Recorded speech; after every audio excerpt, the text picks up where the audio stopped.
slap the button. That's about time. Jeez. I still have some residuals from my illness, so don't mind me. Well, that's what you get for smearing cold ice cream on your chest, being shirtless in the middle of a cruise ship. That's what's going to happen. What did you think was going to happen? Did your mother ever tell you bundle up when you go out in the cold? It wasn't cold. It was very warm. You can't put fucking soft serve on your titties. And tell we're me not it's spending cold. another fucking 25 minutes talking about my cruise like we did last week. All right, let's just get that out of the way now. It's over. It's done with. Oh, come on. This could have been like Speed. This could have been like Speed 2 cruise control. That would have been the entire show. I told it fucking on this show. I was on the Mark Order Wednesday night. I'm done talking about my cruise. Oh, shit. What do you want to talk about then? We're moving past. I got sick. All right. How'd that go? Awful. Got your cruise was better? Awful. You know what? I'm a pussy when I'm sick. Pussy. An absolute fucking. My wife. I think it was before the show started. Came through the room last week, and you guys were like, "Why is she whispering?" And I'm like, "Oh, she has a sore throat." I eventually caught whatever she had. I didn't have to go to work Thursday because of rain, so I laid in bed all day like a bitch. Bitch. Pussy. She worked all day Thursday, all day Friday, all day Saturday. I slept in all day friday, all day Saturday. So you had 2 vacations, really? No, I worked Friday night, and I worked Saturday, and I worked Sunday afternoon. Aha. But I got to nestle in my warm bed, be a little bitch. Bitch. I don't think it's being a bitch if you're actually trying to get yourself better. I mean, am I wrong? That's kind of a bitch move. All right, I'll defer to handsome Kevin. Yeah. I mean, I was just sick as hell, but I wasn't in bed whining to my wife like a bitch. No. I learned way early in this relationship. I do not whine to my wife. Neither do I. She don't give a fuck. Seems like we got one in the same there, Matt. She don't give a shit. I thought I had COVID last year, and I laid in bed all day, and she came home, and she's like, "You're still in fucking bed?" And I was like, "I think I have COVID." And she was like, "You lazy shit. You should have gone and got a fucking test today." And I was like, oh, all right, you win that one. Man, She's you like, know what? I'm not going to take care of you. When I went to go get tested, it was a drive-through. The dude literally just walked up to my window, checked my papers, and swabbed me. I didn't even have to leave my seat. I didn't even need to get up to get my wallet out of my pocket. It was amazing. Good thing I didn't, because it turned out it was positive. So yeah, no, cruise is over, vacation's over. I was sick last week, so me and handsome Kevin were gonna do something Saturday, and I was not there yet.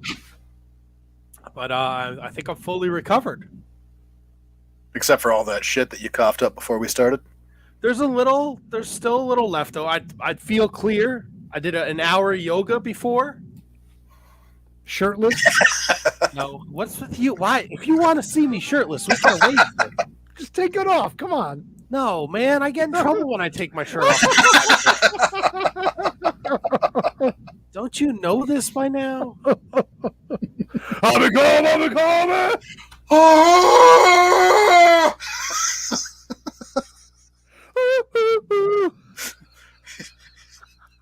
You're the one that I want.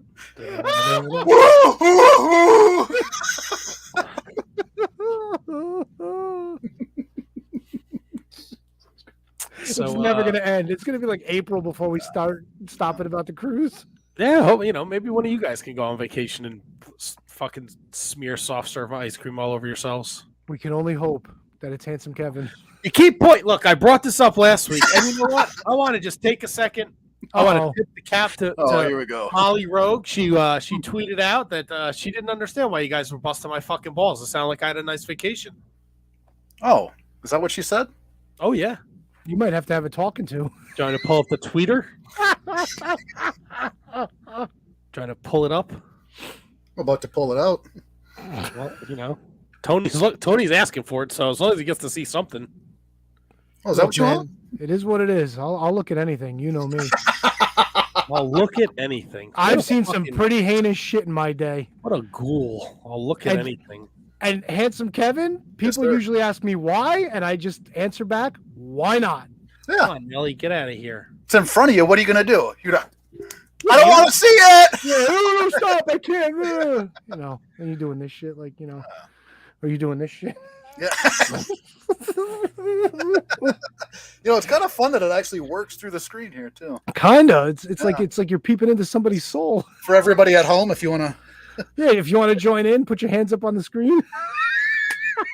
Yeah, just your hand. Don't put nothing else up on the screen, please. Especially if you're commuting to and from work on the bus, because you can't listen on the rant anymore. I mean, really, what year is this? The rant. It's fucking 2023, man. We're on every possible platform available.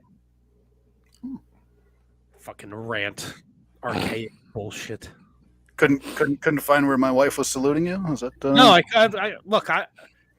Silence is terrible. I'm not gonna let you two idiots make fun of me while I try and find this information. Yeah, don't make a face. I finally look. When I came on the show last week, I didn't finish Booyaka Booyaka, so then I had to go back and finish that episode. And you guys continued to make fun of me. Towards the end of the show, I'm yelling fucking Dean Malenko at my radio. Like an idiot. And he's going, Batista? The Cyclope? Underrated. And I'm fucking yelling, Dean Malenko, you fucking moron! Dean! We'll be back next week. Malenko!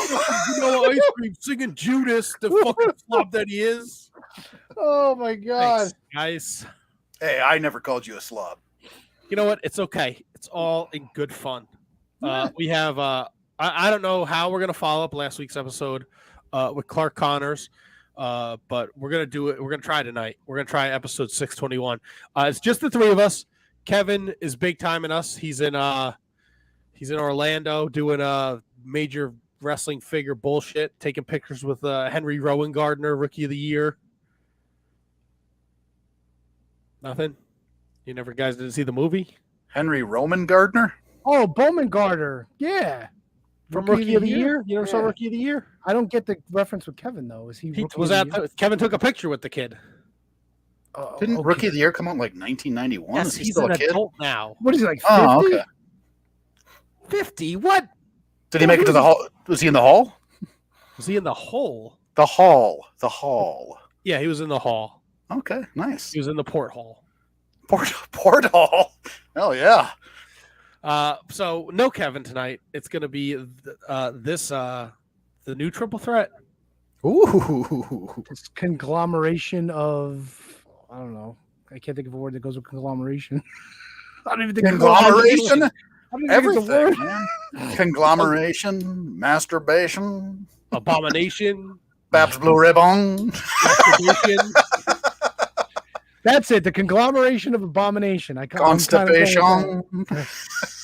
We got a heck of a show for. We got a lot of wrestling to talk about. We're doing a Wizards rewind back to Clash of Wizards. Champions 32, plus a little this day in wrestling history today, Ooh. and it's all here coming at you next. The Shining Wizards Wrestling Podcast, episode 631. Let's do it. The following is a presentation of the Shining Wizards Network, broadcasting live in high-definition video, available on all podcasting and streaming platforms. Follow us on social media at Wizards Podcast. Check out our merchandise at merch.shiningwizards.com.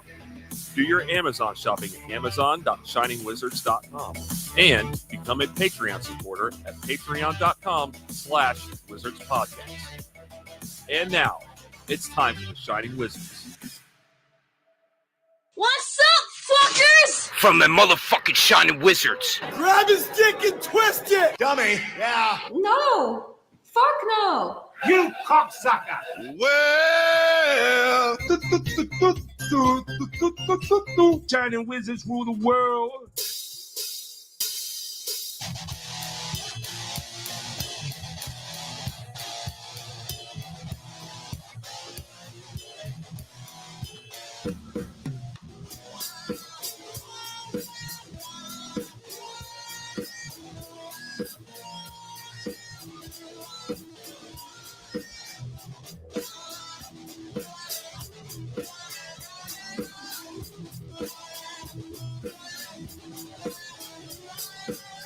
You are tuned in live to episode 621 of the Shining Wizards Wrestling Podcast, live on all the social medias, the Facebooks, the Twitters, the Twitches, and the YouTubes, and going with you wherever you go, because we are available on each and every one of those streaming and podcasting platforms. But enough about the nonsense of where you can listen to us, because you are listening to us, and now it's time for some wrestling talk. And talk about the wrestling. Tony. Matt. And the man below us, the man that makes us sound and look amazing, the man who's never said bad things about a Conan match, Handsome Kevin Rogue. fellas, what is going on this evening? How are we all doing? I'm doing great, man. Doing great. You look good, as always. Yeah, thank you, man. I feel good. I got this weird thing going. I'm kind of trying to reform my beard, so you got to grow the whole thing out. It feels weird, man. It feels weird. Yeah, you Outside get of that, that's pretty much how my day's going. that whole beginning scratching thing. Yeah, man, sucks. I got bald spots like here. Like I can never grow a full beard. And on top of that, I tried growing it all out during the pandemic. And it was just, after a while, it was just like, I can't deal with this shit anymore. I just wound up shaving like literally everything off. It just got to be gross. Yeah, Matt's looking, positively Amish over there with his beard. It's looking good, man. Thank you. Well, I can't. The microphone hides it. I look like a skunk. I got a lot of grays in the chin. Yeah, me too, man. Me too. We're getting old, man. It is what it is. I like my beard, so, and I've been putting this beard balm in it, so it smells nice, and it doesn't look like it's all over the place. Yeah, what are you using? You using that Honest Amish? I don't know. It's in the bathroom. Okay. He's lying. He jerks off in his hand and rubs it on his fucking beard. Why? Why do you have to go there? Listen, we got to tell the people the truth, because There's no truth to that. Who does that? People appreciate honesty. It's terrible for your skin, first of all. All right. It can't be good. How did we learn this? How did we learn this? Where did this information I was gonna say that good? Megan Hall's skin looks great. So fantastic. Her hair is a little bit to be desired, but still. Right. Got a bad forehead ratio. She could use a little dental work too, I think. Here's the thing, right? She's not rubbing it in. It's a quick hitter, right? Smile for the camera, and then she probably just wipes it off. Wait a minute. I ponder and volley back with this. Maybe she's not wiping it off. Maybe she's wiping it in, and her husband can't produce enough, and that's why she's spreading her wings and, spreading her cheeks. I don't think anything about it would be good for your skin. I could be wrong. I don't know, but I'm not going to start trying. Let me Google this. Should I search jizz or semen? Dude, you have a kid like you're gonna get on a list, dude. Dude, I'm already on lists. I'm gonna get the answers now. Can semen provide any skin benefits? I wonder. There's no scientific evidence to support the use of semen as a treatment for acne. Never would have thought of it. There's no scientific. Does that mean they just haven't done the proper research, though? Semen contains a chemical called spermidine, naturally, which is responsible for semen smell. And a 2021 study notes that spermidine, when secreted from the Streptococcus bacteria, can contribute to skin recovery by encouraging collagen synthesis. There you go. Oh, and here, it may not be likely to help your skin look younger, but many foods have high levels of spermidine, such as citrus fruits and green peppers. So anytime you've ever had an orange or a salad, you're eating jizz. Citrus and green peppers, and you went oranges and then salad? What do you mean salad? I couldn't think of anything else to put peppers on. I got a fucking fajita. Every Italian and Mexican person in the country has great skin because they're eating jizz in their country's food. There you go. Hallelujah. Lisa says, I heard it does. I will take her word for it. That's all I got on that. Well, I didn't think we were going here that early. So that's like You've been paying attention for the past 11 years. I mean, dude, we just jumped like fucking headfirst into the shallow end. Well, you were talking about putting jizz on your beard, so no, yeah, that's true. You said I put jizz on my beard, And I said, no, I do not. Eric Fried's jumping in. Steak sandwich with the green peppers. Our friends in Philadelphia have fantastic skin. And I'm sure Matt loves pigs in a blanket. I mean, who doesn't like a tiny little hot dog in a blanket? That's what she said. Is this what I signed up for tonight? Fuck yes, you did. All right, Oh well, my goodness. Yeah, strap in, I'm kids. good. We're good. We're in. We're good. Okay, Tony, how you doing this week? I'm doing fantasticals. I got a new bed coming on Friday. It's got the vibration gimmick. It's got the memory foam gimmick. I can't wait. A vibration gimmick? What are you Yeah. fucking living in a fucking seedy hotel? Dude, it's got like the elevation shit. You press a button, it puts your head up. You press another button, it puts your feet up. You press a third button, it shakes the fucking bed. It's fantastic. What do you need a shaking? I don't. You know what? Good for you. I want to pretend I'm starring in Back to the Future 4.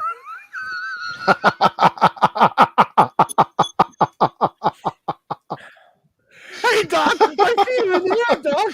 Money. I don't think it's the bed that needs to be shaken, buddy.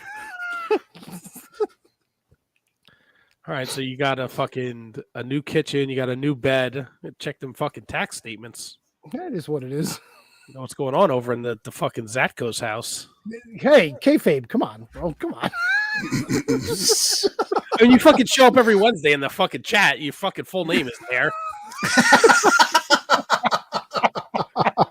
Anyone's friends with you on fucking Facebook. Well, this is true. All right, good. Oh, shit. Right, Yes, so I was sick. my weekend was pretty good. Tony's good. Kevin's good. Right, Kevin? We asked you. You're good? Yeah, I'm fantastic, man. What's with Fantastic. the hair? So you're a little tough to hair, fella. What? You got a little tough to hair. What the hell are you talking about? Tough to hair. They got That thing that fucking hangs down. There you go. You look like fucking Louis Spicoli. There you go. I could look worse. Oof. Now you look like Megan.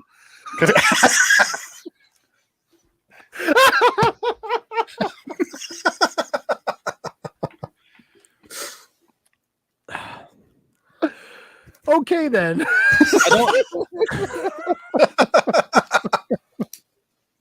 There's a lot of wrestling to talk about. There's a lot to Yeah, cover. you think? Let's get the awful shit out of the way first. Yeah. Okay, so we were all it was all brought to our attention Tuesday night, the unfortunate incident with Jay Briscoe. He was tragically killed in a car accident. Him and his daughters were driving, and another woman was driving her car, and for some strange reason she crossed the line and they collided with each other. And the driver of the other car and Jay Briscoe were pronounced dead at the scene. His two little girls were in critical condition. And last I saw from Facebook, they seem to be doing a little better, but they still need all the prayers they can get. Ring of Honor just released a brand new Jay Briscoe t-shirt with 100% of the proceeds going to the Pugh family. And it's awful, man. We had, I was coming home from the pizza truck, and good friend of the show, Tim Grimes, he's been around since day one. He sent me the news before it really broke. I mean, you heard some murmurs of it on social media, and it was just, it's awful. It's terrible. There's no other way to describe it. It not an easy situation. You know what I mean? Like, no matter what, when you're dealing with, a father that's gone now. I mean, my heart goes out to the family, obviously, to the kids, obviously. I mean, he's been important to so many people out there within wrestling. Reading through the police report, I just, you got to put that seatbelt on. You have to, because if he's wearing that, we might be having a different conversation right now. And just, I mean, I don't care if you don't like it. You know what I mean? And I don't care if you don't like somebody out there. Odds are they're important to somebody else. Like, just put that damn seatbelt on, man. That was to me tragic situation. Put your fucking seatbelt on. Put it on. Doctor? I'm a doctor. Dr. Donk. Oh, am I? I don't fucking know. I don't know. I know. Listen, it's tough. It's tragic. I get it. It sucks for those two little girls. Not only are they in the condition that they're in and the shape they're in, which, it's nice to get positive news about them every day. I know the one daughter, she had literally no feeling and no movement in her lower extremities. And then as time was going on, swelling was going down. She started getting feeling again. She can move her toes again. It's nothing short of a miracle that she's being able to recover like this. But the two of them, like, not only like all the injuries from the accident, but they lost their dad, and he's 38 years old. It's not like, it's not like the Briscoes have been around forever, but they're still young guys, and it just sucks because everything you've heard about them, whether it's from wrestlers or like from being in that community, like people love the Briscoes. They were like good dudes, they looked out for each other, looked out for everybody else. It's a real shame. It's a real shame.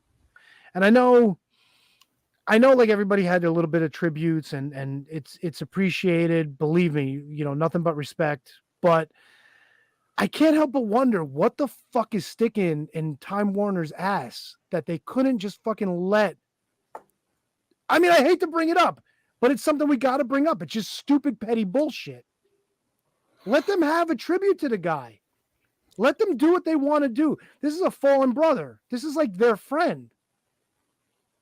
No, it looks especially bad considering you let that fucking stupid slap fight show go on directly after Dynamite, weeks after Dana White got caught smacking his fucking wife around. The dude who's in the fucking show got caught smacking his fucking wife around in public.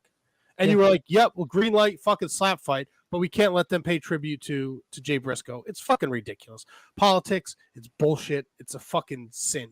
And I hate that we have to bring this up, but for completeness, I felt it was absolutely necessary. Do you think Tony Khan should have just said fuck it and just did a tribute or a little something to him anyway? I mean, they recorded, they did tape a tribute show. I get it. He did everything he possibly could without, just sticking it to him and saying, let's just do it on the air and whatever happens, happens.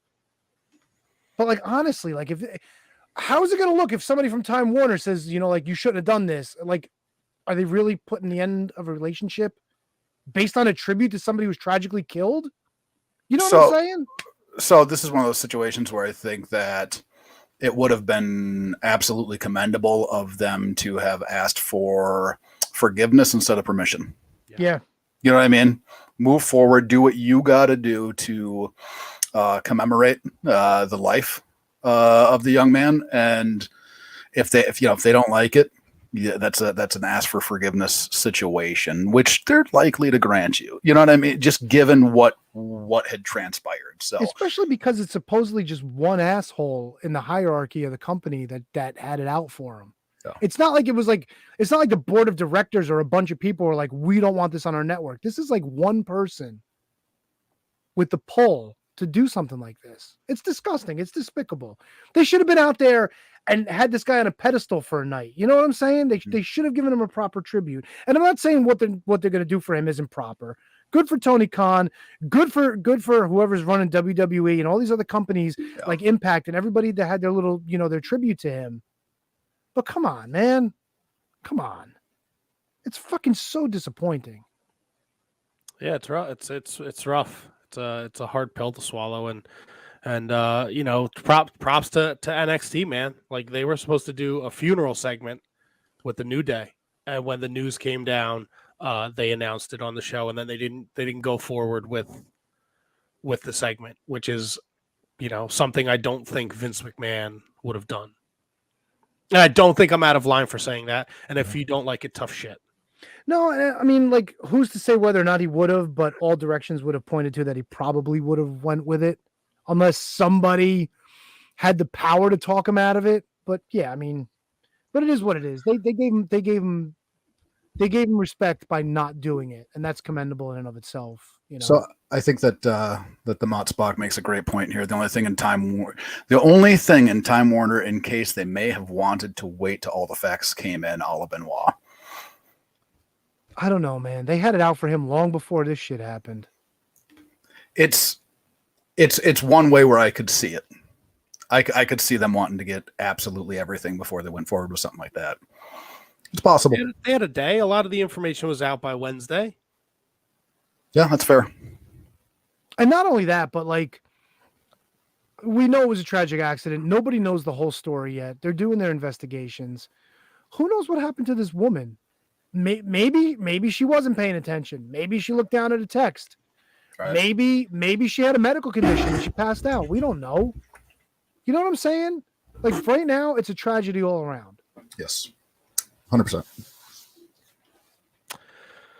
Rough, man, real rough. Yeah. Jay Briscoe did our show twice.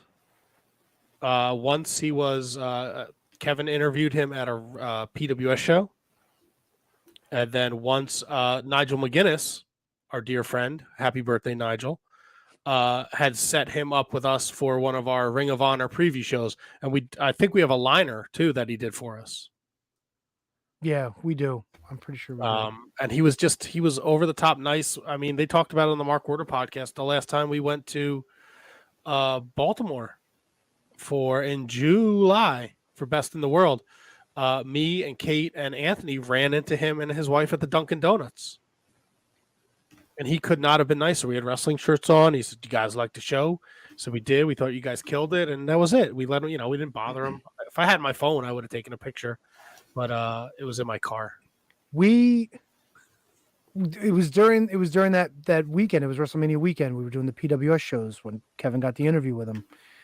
Do you remember he walked by us when we were at the table? I think it was Cobb was eating a pretzel and he started calling him Pretzel Man. That's where the Pretzel Man line comes from. Him and Mark were walking by. Yeah, and they're going, "Hey man, look, it's Pretzel Man. What's up, Pretzel Man?" And they went back to the locker room. We were all laughing our asses off calling Pat Pretzel Man.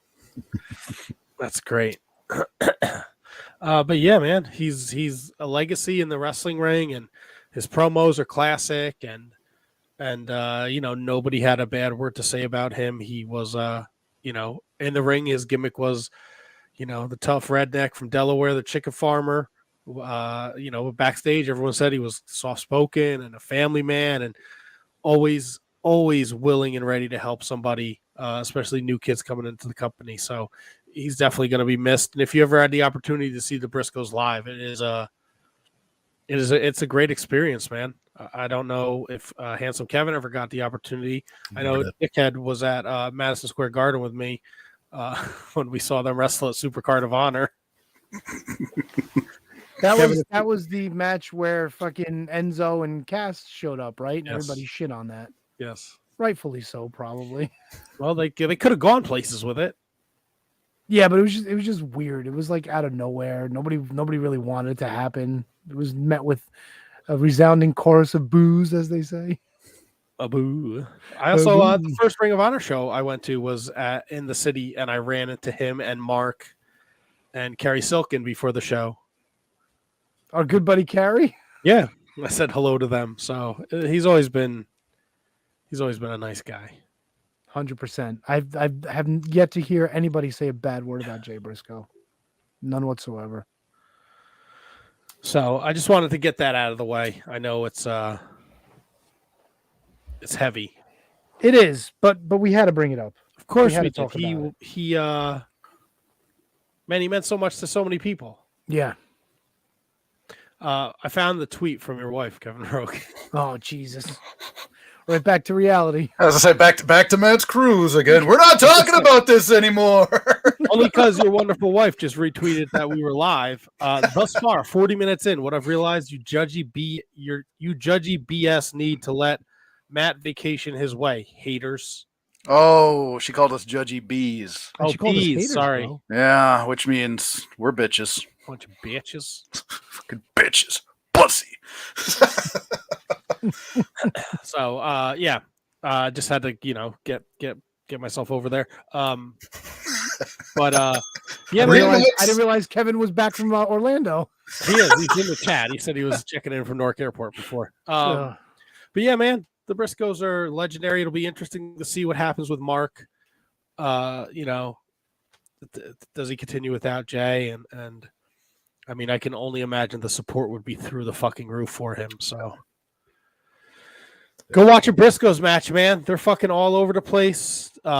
New Japan shared a bunch of the free stuff. Noah did the same thing. I know, and we're gonna get into it, but I watched the Wrestle Kingdom 17 show the second one they did, and the show opened with Tanahashi and Marufuji in the ring, both holding pictures of Jay. And of all the wrestlers at ringside, they did a nice 10 bell salute for them. So that was pretty cool. Great dude. He's going to be missed, man. Absolutely. So from here, let's talk about the Royal Rumble. Ooh. All right, we gotta change the mood in the room. We gotta bring it up. We were down, but now we're gonna bring it up, and we're gonna go for Mr. Toad's Wild Ride here. There's one thing that I don't like about the Royal Rumble, handsome Kevin. You want to know what that is? What is it? It's the fact that I have to wear the crown for a 4th year in a row as we start our next season of pay-per-view picks. Wow, already going with it. It doesn't even Heavy is the head. You know why, bro? You know why? Because you guys know how much I hate the picks. And you know how much every year I'm like, we're not doing this again next year. And every year you motherfuckers rope me into another year of doing this nonsense.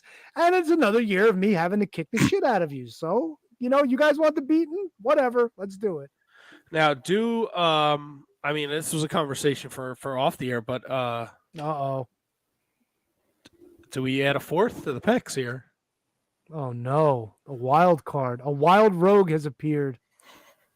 I thought we were talking about even having a slot for like the like a consensus of the Patreon people too, or is that too much to ask? Since we're opening the door, and I mean, this is a conversation we could have later. It's a lot of extra work, and it's hard enough to chase down Kevin to get his pick. So, but we could talk about it this week. How's that sound? Sounds good to me. I wouldn't mind making it a 4-way. I came out all guns blazing last week, and then I got fucking sick, and I really fell off the fucking cliff. But now I'm feeling good. I'm ready to go. So we could entertain. Tony was a shucking and a jiving to get the network back to the level we feel it needs to be. So I was all in with him Tuesday, reaching out, shaking hands, kissing babies, connecting people here and there. And then I got sick, so I didn't feel like doing shit. Some bitch. Yeah, well, since Matt mentioned it, we do have quite a few new shows coming to the network. We don't want to put it out there yet, or did we put it out there? I don't think. No, we didn't put it out there yet. But lots of new, wonderful shows, a variety, a hodgepodge, if you will, of new entertainment coming soon to the Shining Wizards Network. Because those folks at the Mark Order didn't have enough of the scratchola, or as we say, money to take over. So Shining Wizards Network isn't going anywhere, people. Listen, Matthew Birch, you've been great since day. You're like OG. Matthew Birch times Handsome Kevin could bring a great challenge to Tony pay-per-view pick crown. What about me and Kevin, motherfucker? Dude, you've had 3 years to do it. Right. Kevin won 1 year. Yeah, the first year, and he's been in the toilet ever since. I think I've been in the toilet ever since. Well, you're fucking swimming around with the turds at this point. Kevin's just kind of bobbing up and down. But now this will be year 4 is my year. It's my triumphant. This is year 5. Yeah. Year 4 was my year. I'm gonna come. Come to think of it, year 3 was my year. Oh, wait a minute, and year 2 was my year. Coming in like a wrecking ball. I think Matthew Birch is a smart son of a bitch. So I'll tell you that. Well, he definitely ain't handsome. That's not nice. Oh, I'm not saying he's ugly. I'm just saying we got the handsome one right here. Well, yeah, there you go. You hurt someone's feelings.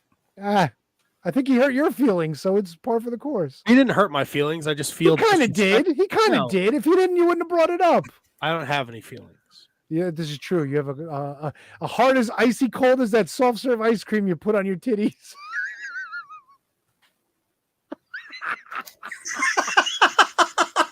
To answer your question, no, we're not going to stop talking about your vacation yet. I kind of figured, so I was just going to let it, simmer and then move forward. Royal Rumble's this Saturday night. Yes.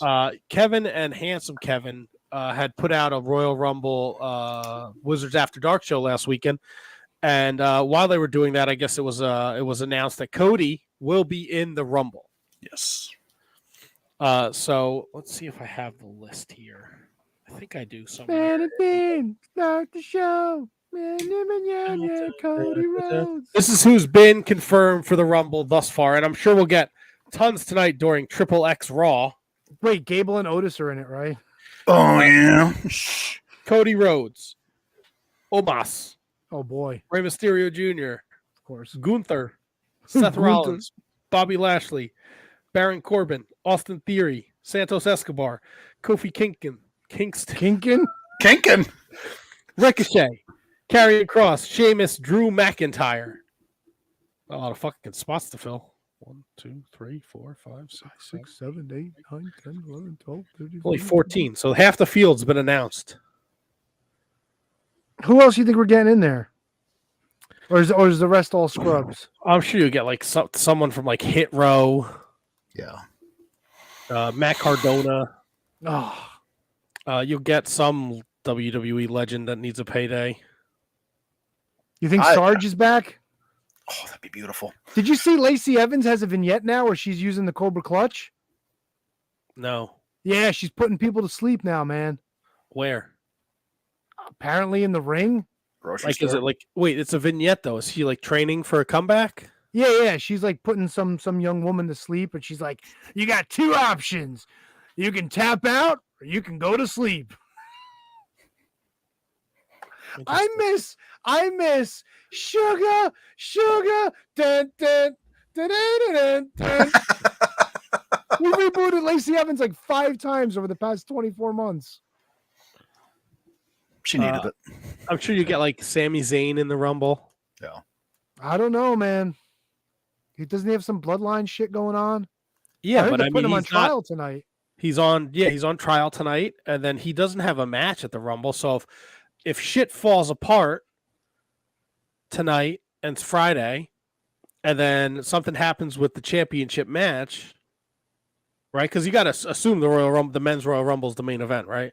Yeah. Maybe he Oh gets. God, it would maybe, have to be. maybe he gets a spot. Did the Usos last week on Raw, and I know it because I actually watched quite a bit of Raw last week. Oh, If I remember correctly, I may have. I All think I did. There's stuff I actually watched MLW, but I think I watched like 2 weeks ago instead of last week. That's how far out of it I am. the worst. But I try. Somebody was challenging the Usos because they were on Monday Night Raw, and I didn't catch it, but somebody else had mentioned that it was fucking Finn Balor's group, the Judgment Day. Judgment Night. Whatever. Whatever. What are they? Night or day? No, Judgment Night was a movie. Judgment Day was a pay-per-view. And that makes more sense than Judgment Night. Why? Right? They Because if only it's a wrestle on pay-per-view, it's already an own product, no? nights. Yeah, they only wrestle on nights. Yeah, but it's Judgment Day. It's not Judgment Night. Should be Judgment Night. Like the Lord is coming back for Judgment Day. He's not coming back for like The Judgment Lord? Afternoon. Yeah. Stop with the. That's fuck- where Judgment Day comes from. Leave your That the religious Lord is gonna bullshit. what bullshit? That's where Judgment Day comes from. That the I got- Lord is there's coming no- back and there's- he's gonna there- judge everyone. There's no That's where Lord. it comes from. There's no Lord. What are you talking about? Oh, knock it off. You and your atheist propaganda nonsense. Propaganda. Sorry, I don't believe in an invisible man that lives in the sky. Oh, what do you believe in? Dinosaurs and cavemen? No. There's more evidence there, Tony. I'm just gonna throw that out there. I'm rolling. Leave me alone. Yeah, and you're gonna beat me in picks this year, handsome Kevin. I Lord. think Oh, you bet your baby balls I am.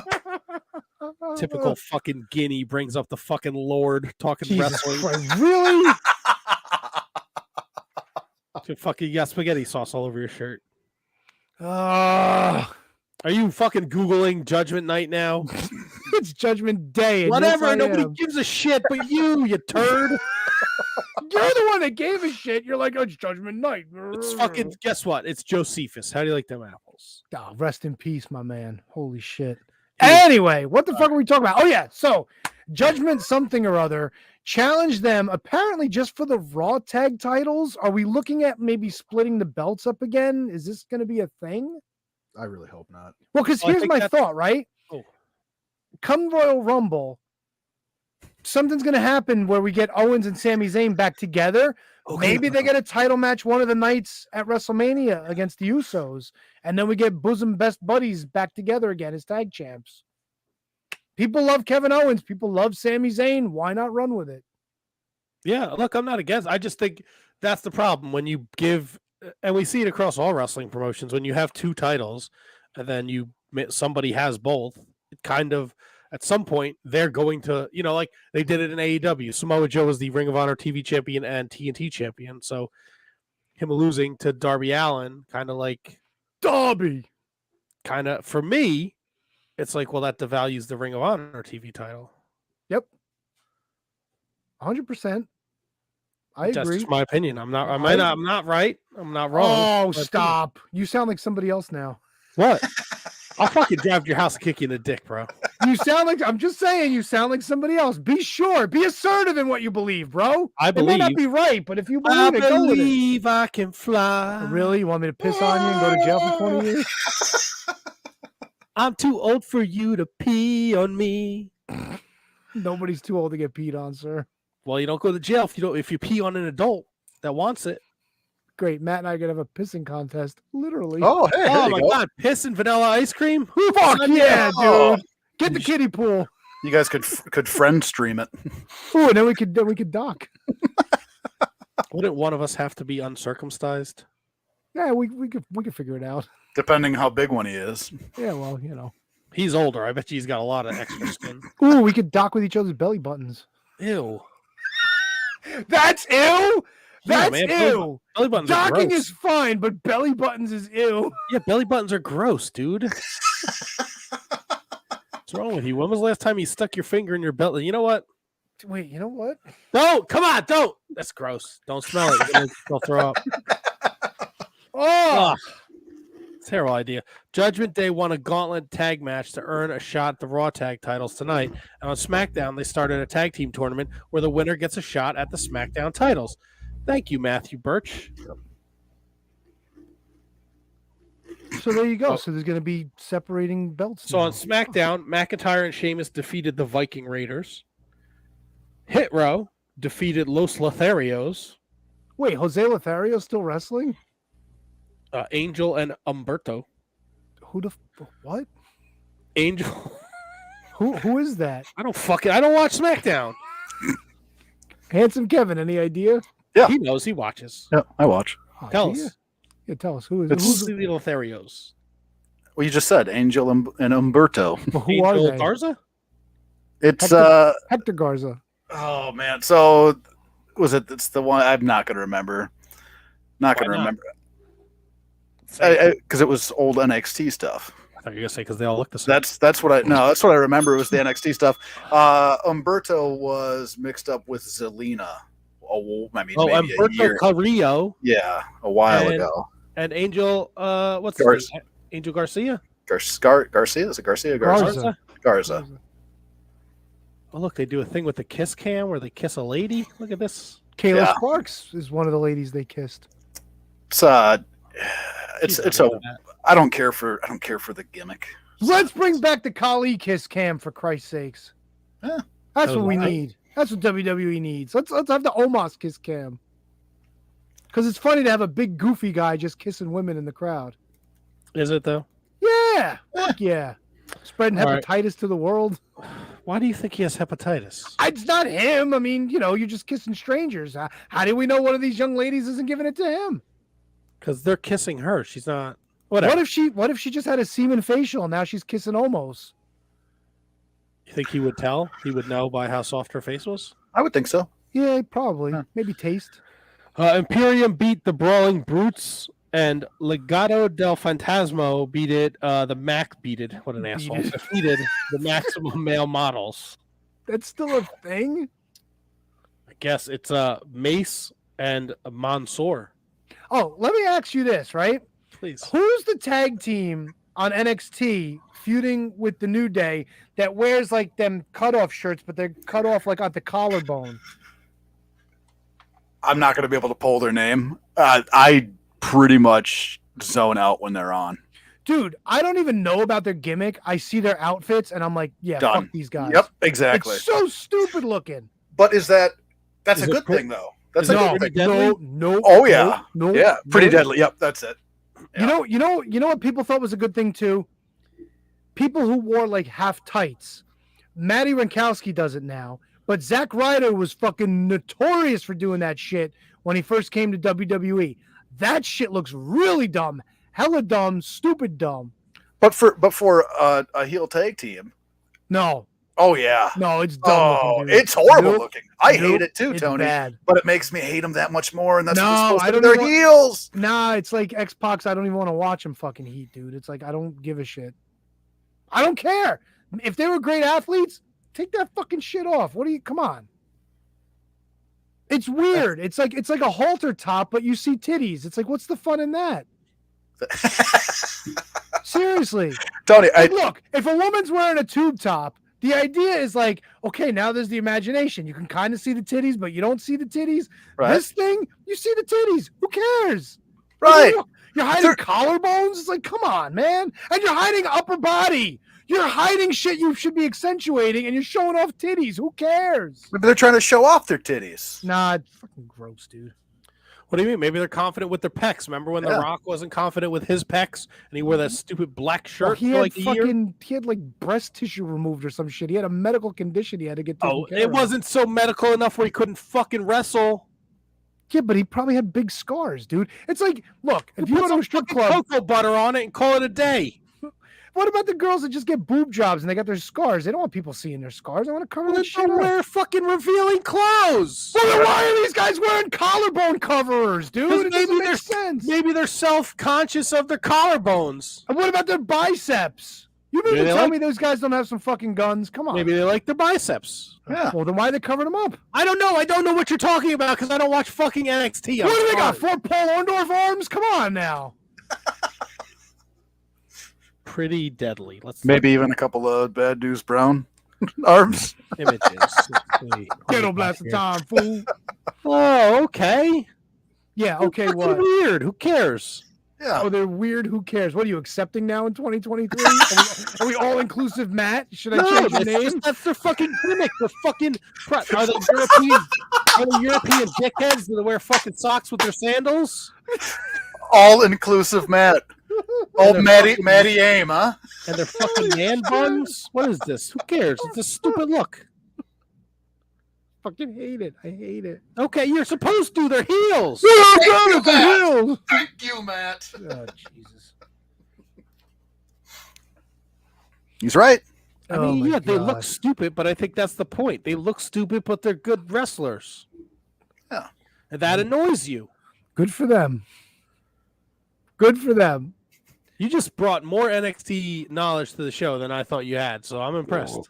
It's because the outfit fucks with me, dude. I'm sorry. I feel Oh, like I'm like in like last place over here. I watched Japanese wrestling and fucking WoW this week. You're watching I NXT. didn't watch and- WoW this week. It's on the Oh, you DVD. did? I didn't get a chance to watch it. She didn't watch you, motherfucker. Well, you Oh, can tell come us about it then. I didn't get a chance to watch it. I'm still waiting for Big Rig Betty to come on the show. Well, we'll talk about it. So I got more information on that. But we're in fucking Royal Rumble season. It's this weekend. Yeah, Saturday night. Saturday. Yeah, I might go over to a buddy's house and watch it. A buddy. Yeah, one of the guys I see at the bar on Thursday nights. He's a wrestling fan.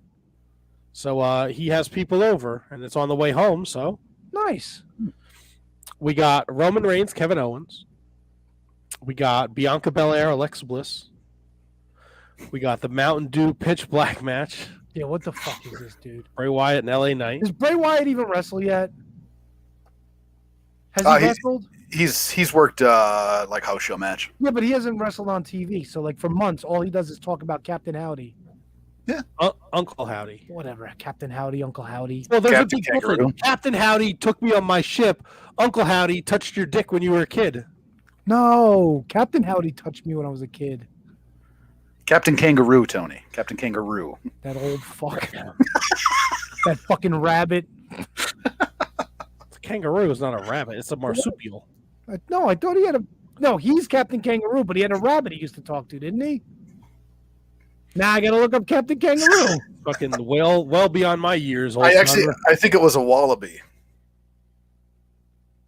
I don't know. No, it was a rabbit. Bunny rabbit. Real creative name there, Captain Kangaroo. Well, I mean, look at the year. His name was Bunny Rabbit. Yeah, that's him. That's that bunny. I remember him. First name Bunny, last name Rabbit. Yes, exactly. Mr. Bunny Rabbit to you. Oh, and it was Mr. Moose too. And Mr. Moose used to make the ping Mr. pong balls Moose, drop from yeah. the ceiling. Yeah. Fuck His yeah, name was- dude. Did he have a last name? Mr. Moose. Moose. Yeah. Moo. Hey. Does Moose have a last name, Matt? I'll ask you that. Like the wrestler? Yeah. Like Alaguana? Alaguada? Moose. Oh, Moose. No, it's like on Johnny or some shit like Quinn that, right? Quinn Ojanica. Ojanica? Ojinica? Ojanaka. Oh, listen. I don't know. It's Moose. It's fucking Moose. Moose. It's Moose. Ojinaka. Hey. I didn't know that Wikipedia had a you can listen to the way to say somebody's name. Oh, yeah. Yeah. Oh, yeah. Oh, this is a Wikipedia's pretty game good. changer for me because I fuck everybody's name up. You think that's going to help? Nope. But it don't hurt to try. Dirt don't hurt. So, do we have people named for the Women's Royal Rumble yet? Oh, this list is staggering. Is Kelly coming back? Liv Morgan, Rhea Ripley, Raquel Rodriguez, Candice LeRae, Shayna Baszler, Zelina Vega. They only have what, 7? Is it 1, 7? 2, 3, 4, 5, 6. 6. Wonderful. Who do you think's coming back for this? Who do they got lined up? You think Melina's coming back? That's a good call. You think Kelly, maybe Summer Rae? She came back last year, didn't she? Someone said Summer Rae was in the background of a segment on AEW. Oh, that was Really? Summer's Eve. Douche. I got what you were. I picked up what you were putting out. Come on, I'm funny tonight. Give me some Yeah. credit. Let me ask you guys this question. All right. There's a couple of rumors floating around out there. One, The Rock's status for WrestleMania 39. Mhm. Would you guys be interested in a Rock Roman Reigns match? Yeah. If it's better than Black Adam and Zoa energy drink, sure. You don't like the Zoa? I haven't tried it. Is it any good? So how can you? Tony, you're not missing out on anything. They're horrible. Thank you. Horrible. All right. I so- love that Matt gets mad. This is what I do. I'd be interested in The Rock coming back for a program. Yeah, for sure. Absolutely. He's always entertaining. He would have to lose, though, no? No, Yeah, I think so. doesn't have to.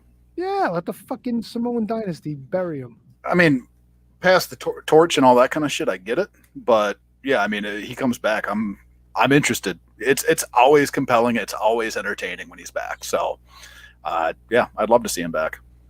The other news that has been circulating around today is that apparently the WWE made a very large money offer to Steve Austin to wrestle Money. Roman Reigns. Oh, yeah, kid. I don't like that nearly as much. So who does Austin work if he comes back? Roman Reigns. No, that's not going to happen. That's not going to happen. That was the deal that was put on the table according to Fightful. How's he going to... Dude, I don't know, man. Austin's pretty banged up. Not to mention, I think he was really happy with the way things turned out with Owens last year. Owens. How old is Austin now? 50? Is he still mid 50? Late 50? Oh, let me see. Steve Austin. Steve Austin is 58. 58. Ugh. Yeah, I think he should probably just stay where he is. I'd love to see him. I love watching him, but I don't know that like coming back for an angle with Roman. I think I'd much rather see The Rock in that spot. What here's my problem with all this scuttlebutt. Right? You're in a I think the WWE is in a pretty good position, right? We have Cody coming back. Yes. Right? And that seems to line up perfectly. We have the Sami Zayn situation. I don't think anyone would be mad if we got if excuse me, somehow we got Sami Zayn and Roman Reigns at the WrestleMania. I don't think people would be mad at Roman Reigns, Cody Rhodes. WrestleMania sells itself, right? People already have the fucking tickets. Why are we doing this? Why are we not using this opportunity to elevate a talent and put them on the same level as Roman Reigns. Give them that springboard. Do you feel Sami Zayn is on that level at this point? I think you have to take advantage of him. Now he doesn't have to win,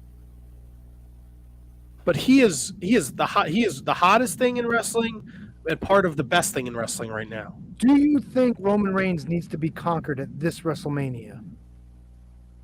He's been champion an awful long time. With the Usos now splitting up the tag belts, maybe this is kind of starting to line up the beginning of the end of the Samoan Gangster Party, whatever they're calling it. The Bloodline. It's the Bloodline. There you go. Samoan Gangster Party. It's an ECW reference, people. I know. I loved it. They don't necessarily have to be splitting up those tag belts, and they don't necessarily have to be, splitting up the world title. They don't have to be. Usos could run the table, hold on to both of them. I would love for them to finally put away this 2 title nonsense that they have going. I'd absolutely love it. Give me 1 tag team champion, give me 1 world champion, and I mean they could absolutely do that. I don't know that Roman Reigns has to be beat at this year's WrestleMania. I don't know if you can go. You could tell the story for another year with Sami Zayn and Roman Reigns. Absolutely, absolutely. You absolutely can. Absolutely. I don't know, man. It just seems lately, from what I've seen, that they're really starting to move where something's going to happen. Yeah. But you can turn the corner. You know what I mean? You can whip a U-turn. It's fine. I would like to see them continue to play this out. Now, if Roman is going to drop the belt, if he is going to get conquered this year, I would love to see Cody do it. I think that Sammy would be a great story, and I think that you position him in the way that they kind of positioned Daniel Bryan when Daniel Bryan got his, when he got his big push and had his win, because he is more of that, true wrestling fans wrestler, where Roman Reigns took him forever for wrestling fans to finally get on board with him. I would love to see it be Cody. I'm a big Cody guy just in general, so I would love to see Cody be the one to go take it. And I love that he wants to bring back the Winged Eagle. I love all of that. So I would love to see Cody. I guess I could see Sammy too, but I don't think you need to do it this year. Okay, there's a couple things based on what you said. Number one, I thought I heard a story tonight where for Raw 30, they were bringing back some of the classic belts and all the champions were going to come out with classic belts. I don't know how true it was. Somebody could have put together a Photoshop, but that's what I had heard. 2, what do you think of Kevin Owens getting screwed at Royal Rumble, not by Sammy, but Sammy hesitates and the Usos cost him the championship match, and then they turn on Sammy, or they get on Owens, and Sammy finally has enough of it, and he stands up for Owens, and that builds to a title match for the tag titles at WrestleMania, which then opens up Cody winning the Royal Rumble end of the night, and now we've got Cody Reigns at WrestleMania, along with KO and Sammy back together, taking that shot at the tag belts. I like it, but in that scenario, you're looking at the Bloodline dropping all their titles in one night. Yeah, and then they're in disarray, and then maybe something happens where it's like shit or get off the pot, and there's an internal struggle inside the Bloodline. Yeah, I mean, I'm absolutely fine with that. I like the way it sets up, and I think you can then carry the Bloodline in for another year. I think you have to, don't fucking blow them up yet. Don't do that. So then, all right. So take that scenario.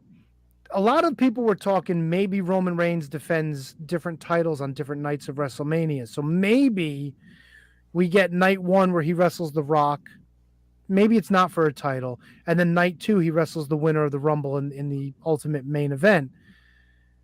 Can The Rock play into it or something else play into it where maybe Roman has a tough time the first night and he becomes a little bit easier pickings for Rhodes the second night?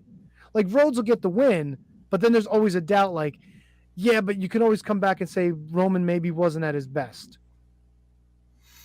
And then eventually somewhere down the road, if you want to get back the bloodline getting back to greatness, the tag belts come back to them. Roman finally beats Cody Rhodes, gets the belt back, something like that. And then we just continue to move forward. Then maybe we get KO building up Sami Zayn for next year's WrestleMania. You know? Well, and the thing that you have to think about is, so if Roman drops, right, what is next for him? Is he stays in the world title picture? Is he going to take his time? Is he going to pull his time back from being with the company? Like, what do you do with him next if he is not your champion after being your champion for as long as he's been your champion? Maybe he goes away for a little while. I think he has to. I think he goes away for a little while. Go ahead. When you hypothetically, if you bring in Cody, then you can do Cody Finn, you can do Cody Seth Rollins, you could throw the Miz in the mix if you wanted to. Maybe Austin Theory fits better in that Nick Aldis in that role. Yeah, like the Nick Aldis thing. Like, I think it's night after WrestleMania, we start getting vignettes of the National Treasure. The way you built Roman too, it's hard to. He's only beatable when you put him in there with people that you think can beat him, right? Brock Lesnar, Kevin Owens, Edge. The Edge story was great. What they did that last year at WrestleMania, and he's coming back at the Rumble. Probably he hasn't been on TV for a while, right? Yeah, it's been a while. Yeah, so there's I think you open up more avenues when you put the title on Cody. Whoa! Sorry, Kevin's not here tonight. I feel like somebody had to sing it. Gotcha. Because I don't even know who's on Smack. I really do a poor job of keeping up with the WWE because it just nothing really tickles my fancy. Or your taint, or your balls. Let's see. McIntyre's in a tag team with Sheamus. LA Knight's floating around, but he's feuding with Bray Wyatt. You know why they're in a tag team? Because they both have the accents. That's the only reason why they put them together. They're like, somebody in creative's like, oh, they're from over there. Let's put them together.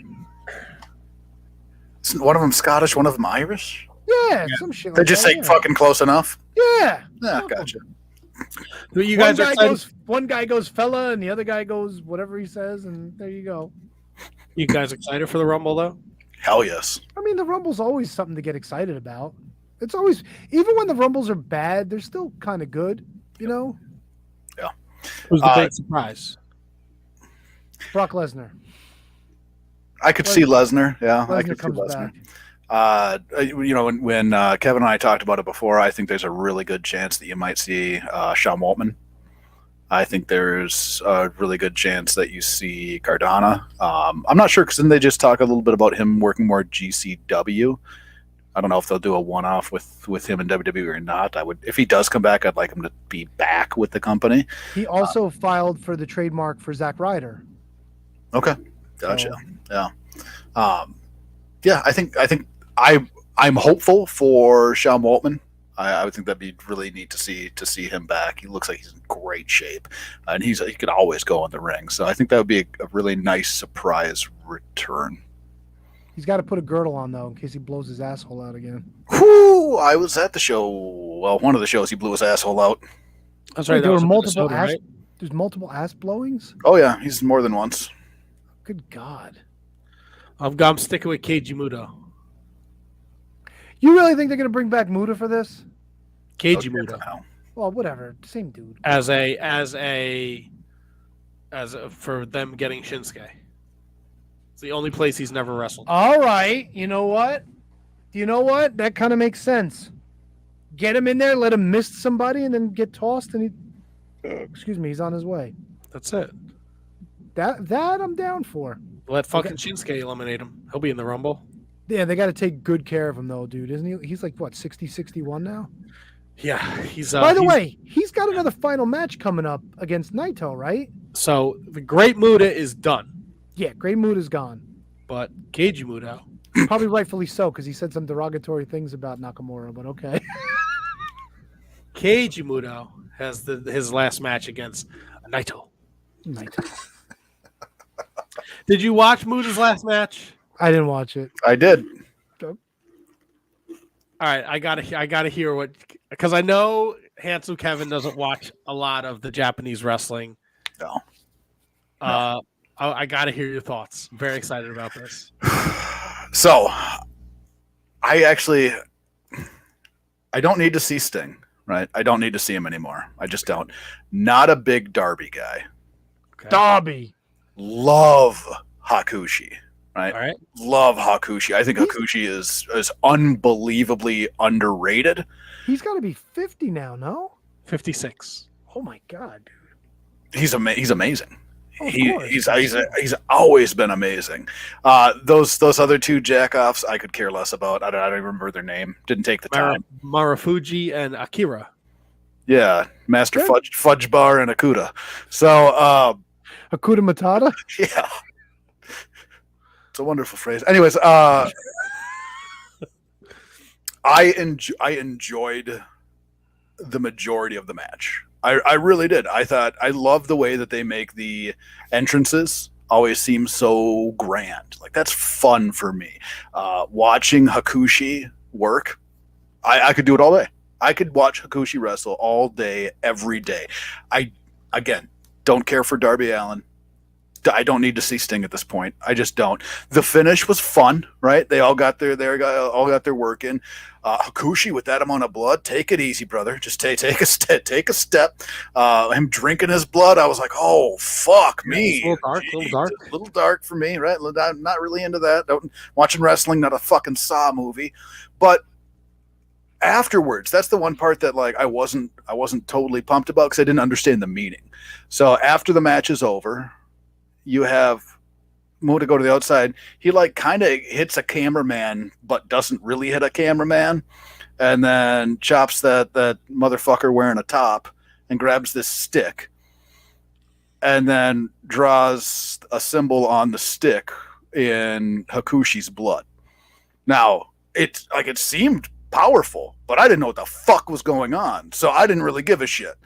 And can you explain to me what the fuck that was? Because I love Hakushi. I like Hakushi a lot more than I like Muta. And here he is fucking making this symbol from the guy with the top hat. Like, what was going on there? I don't know what he was writing. No, What doesn't fucking help? Did you watch with the English commentary? Yeah, I watched with the English commentary. Did those two wizards explain it? If they did, I zoned out, man, because I love Hakushi so fucking much. He's there in a puddle of blood. I mean, that was gruesome, but god damn, is he good? He's so God good. damn, is he good? 56. Whoo, boy. Did he have the tattoos on his chest and his face? Oh, or no? yeah. Really? Yeah. Yep. He looked great, dude. He looked like great. He almost looks better than he used to. He looks more cut. His eyes kind of freak me out, but yeah, it's fucking awesome. Yeah, he had the Contacts. the lenses in there. Yeah. Well, I would watch. Sorry. Go ahead. You know the connection with Sting and Muta, right? Do I know the connection? Yes. They former lovers? What do you got? No, Muta was Sting's like first real feud when he was born in the States. Okay, gotcha. Like that's the significance of like I get it why you don't need to see Sting, but there's a significance as to why he's there. So then why is Darby there? Because Darby's with Sting. Whatever. And it's the AEW rub. You gotta have somebody who can fucking work the match. Dude, Sting's like fucking 60, Muta's 60, fucking Akira's 53, Hakushi is 56. So were they all retiring in this match? No, it's just they're old. Hakushi at 56 was the best worker in the match. It wasn't even fucking close. Dude, that bump he took where he took the bump off the apron into the table. I was like, what the fuck are you doing, dude? Dude. And they wheeled out the fucking great Kabuki at the beginning of the match. Holy shit. Kabuki! Dude, yeah, it was a struggle for him to get into the ring. Are you an errand boy? So I'll ask you this: again, you're big on the Japanese product. If there is more Hakushi out there, I will watch it. If there is more, involvement with him anywhere in a Japanese product, I'm fucking in. Like I'm in. I like their presentation more than I liked New Japan with their presentation. I give me the turnbuckles. It just throws me off with those those long pads, stuff like that. But And even if there's somebody comparable coming up, if there's somebody comparable to Hakushi, man, I'm in. I fucking love that guy. Yeah, I'll keep my eyes peeled. I'm so Pro Wrestling Noah is not something I regularly watch, and that's the company that hosted this show, and they hosted the Muta Nakamura match. Yeah. So I'm not super familiar with everything that they've done. I might be getting on that train, man. But it's Masawa's company. Okay. So when he left All Japan, he created Pro Wrestling Noah. Well, it was him, and he took a few other people with him, right? He took everybody with him. Yeah, well, I shouldn't have said a few. With the exception of like 2 dudes, and then Baba's wife had to bring in like Stan Hansen and Vader and Johnny Ace and all those people. A lot of Gaijin. I heard Baba's wife was a real like hothead. That's kind of why Misawa and all them left.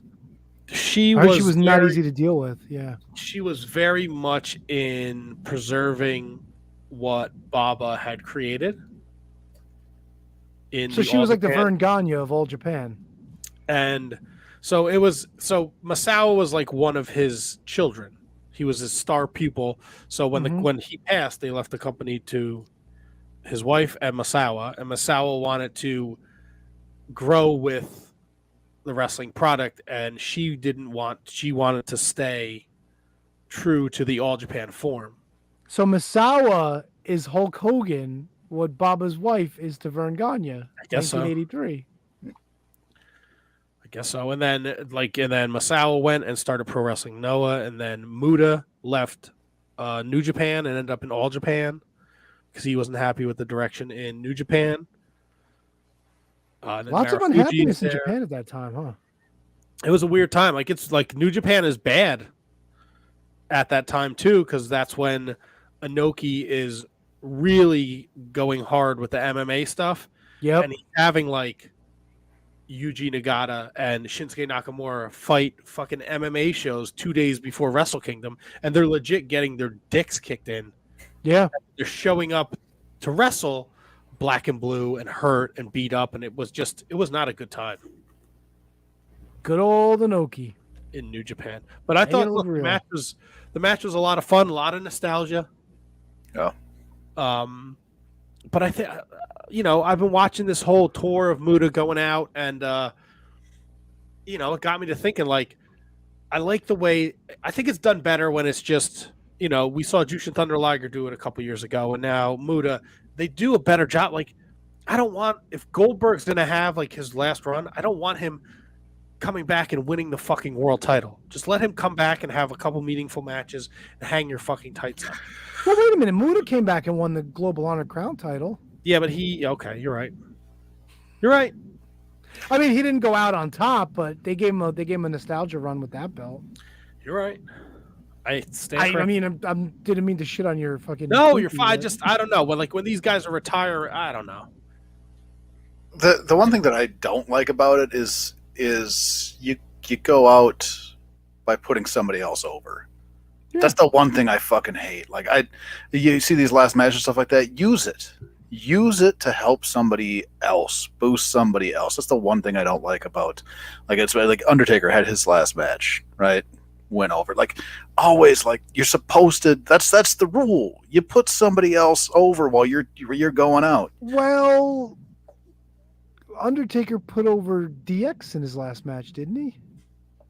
Wasn't his last match Was it fucking Saudi Arabia? Oh, he beat AJ Styles in that fucking cinematic match. I've blocked that shit so far out of my mind. I didn't even think about that shit, man. Didn't even think about it. The fucking Metallica music, and fucking Gallows and Anderson are there too, and all the fucking demons. I love that fucking cinematic stuff. That one in particular, I really loved it. No. Look, man, it was the pandemic. It is what it is. Look, that WrestleMania, we got that.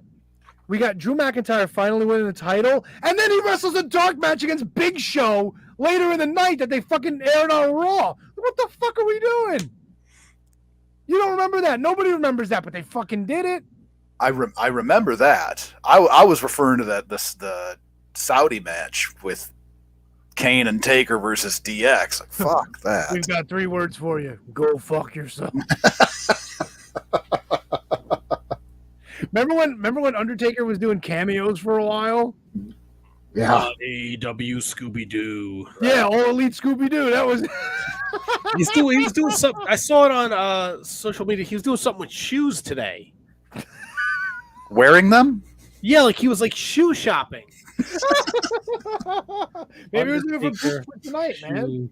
Oh shit! That reminds me. Fucking Raw is on. Maybe I should put it on the background. Why? So you can see the same fucking 4 fucking guys they bring back every I fucking. want to 5 see years. Sergeant Slaughter, maggot.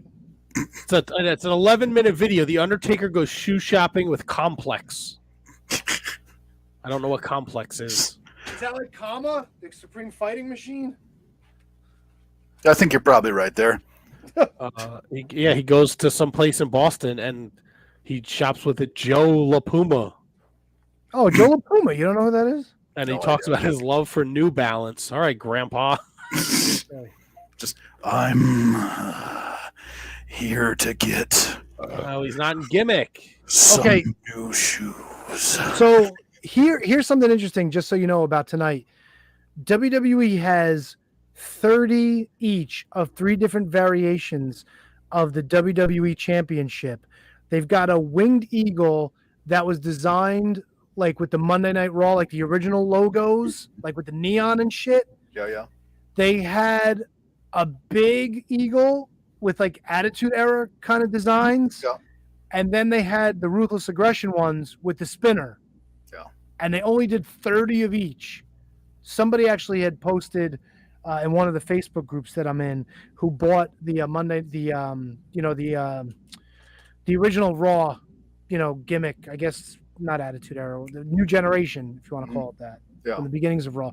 It actually looks pretty cool. It's got like the Raw logo on the sides and everything. It's like all surrounded by neon, like the old set. I know they make a 30 of each of them. How much? 5, 6? I didn't get a price, actually. I did not get a price on them. I would imagine $5,000. $5,000. Yeah, I would think so.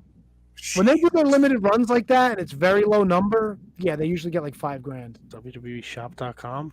It might not be on the shop because I think they're selling them live at the event first.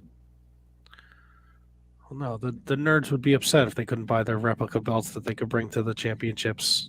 Let's see. I don't know. The Big Blue is reduced though to $322.49. Yeah, they usually they run sales on the belts like every week, every other week. Fucking hideous. I don't see it on here. You could buy a WWE New York Yankees lucha mask for $80. See, I'm trying to Take a dump in that.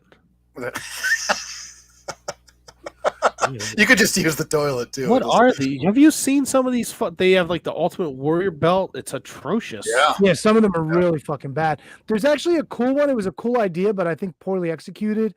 They did an old style WWE tag belt with one side Undertaker colors and the other side Kane colors for the Brothers of Destruction. That's horrible. Listen, don't shoot the messenger, bro. I fucking dump on your face. Fucking Works. This shit. Ugh. What's this? The Macho Man. There's a Macho Man Legacy Championship belt. Yep. $637. They got a Razor Ramon one too. It's an IC belt. It's got like all the purple colors and everything. Yeah. Jesus Christ! I can't believe people spend their money on this shit. Oh, here it is. $374.99 with the code the Brothers of Destruction Signature Series. Wait, that's the code? It's a long code. The code is rope tonight, just in case. Code is rope. Rope.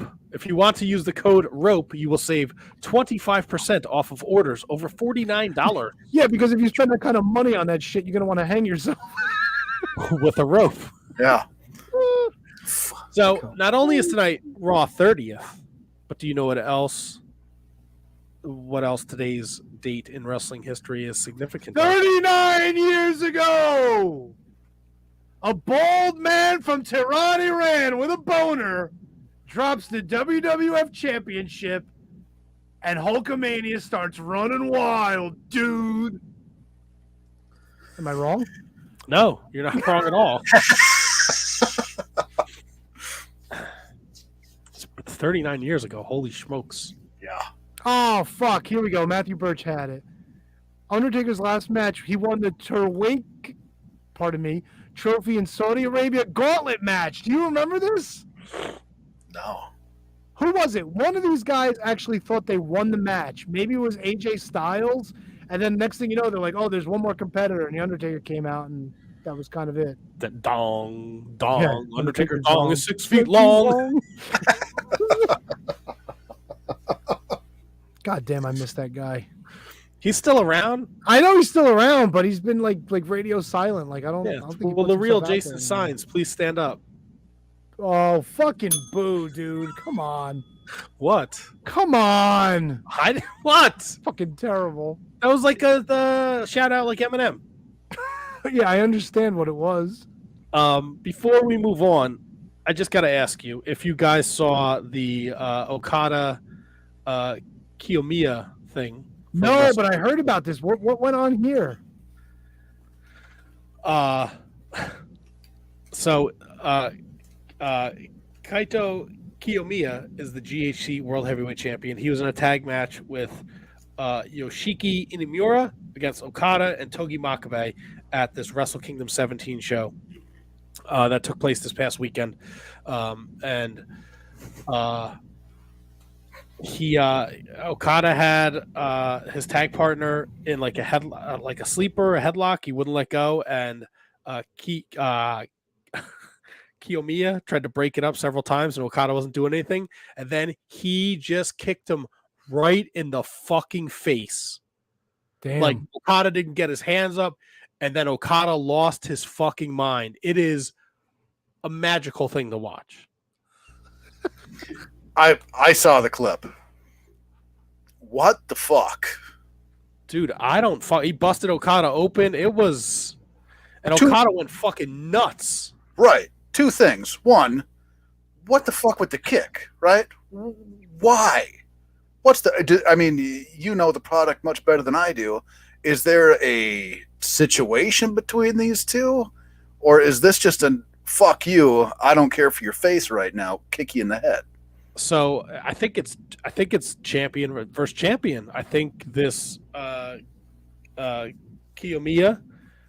is the GHC World Heavyweight Champion. He wasn't last year when they did this event, and I'm pretty sure Okada beat the shit out of him last year. Okay, like in a match.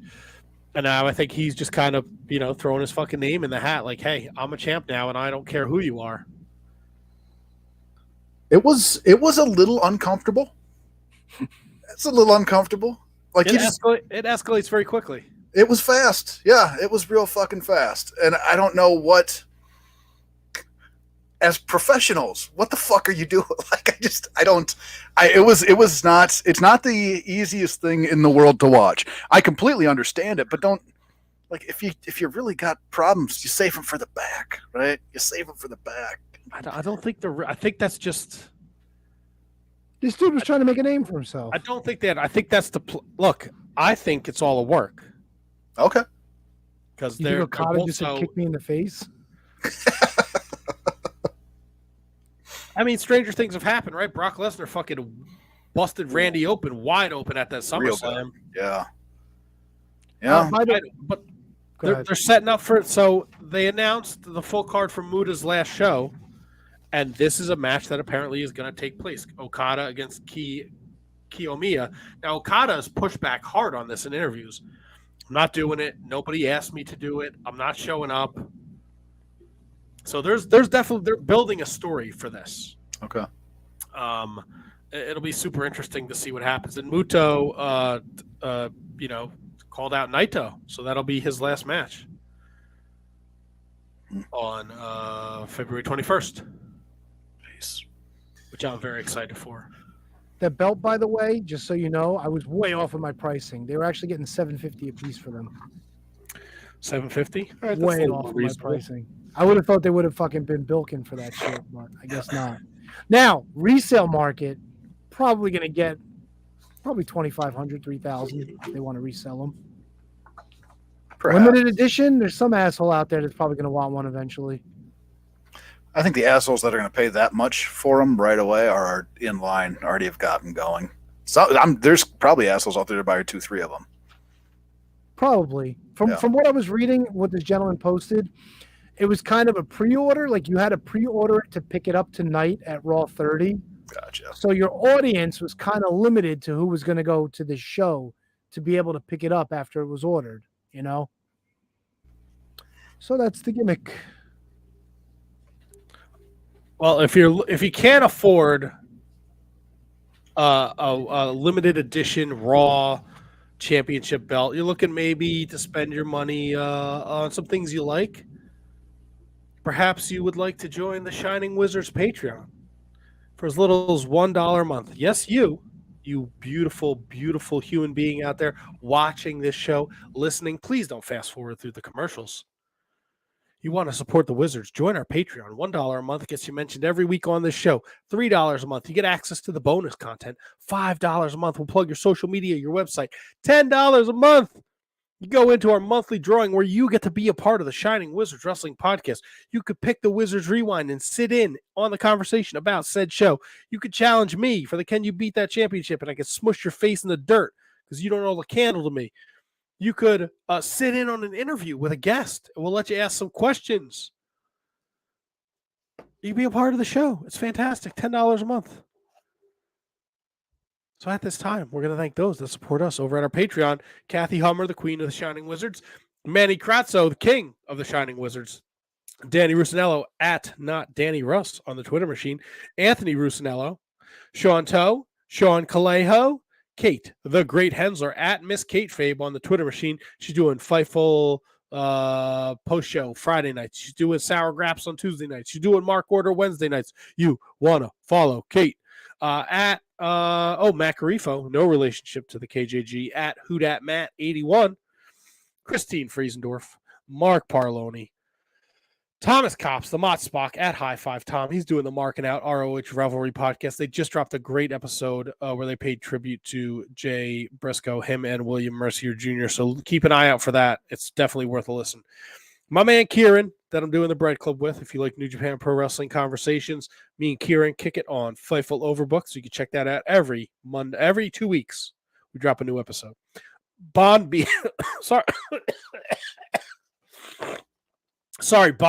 Bond Beasley, Eric Freeds, S.J. McDonald, Michael Hammond, David Henry Bauer III. He's back, bitches. Matthew Birch. He's in the chat, chatting it up with us. Always great to see Matthew there. Braden Bergen, at Enfuego30 on the Twitter machine. He's our number one fan from Iowa. Brendan Haney, at the Irish Misfit on the Twitter machine.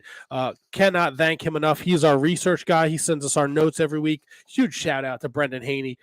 Ryan Schlong from the Mark Order podcast, at Mark Order Pod. Strange resemblance to the captain. If you're not familiar with him, check out last week's episode.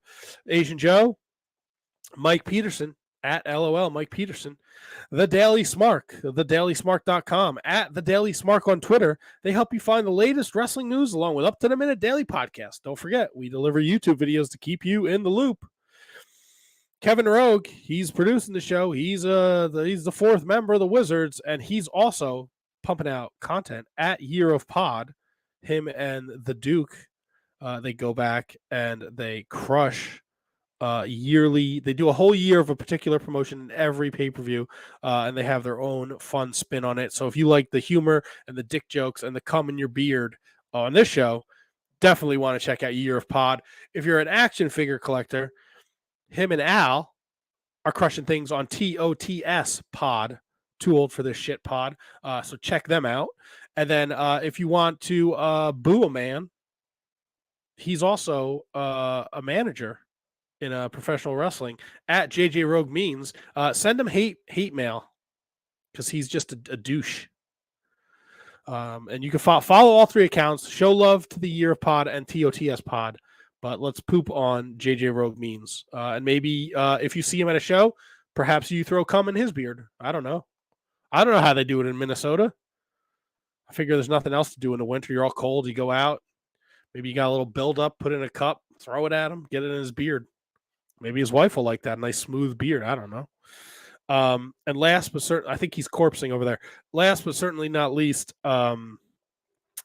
He's on the Twitter machine at W Mercier Jr., Mr. William Mercier Jr. Someone doing a gimmick?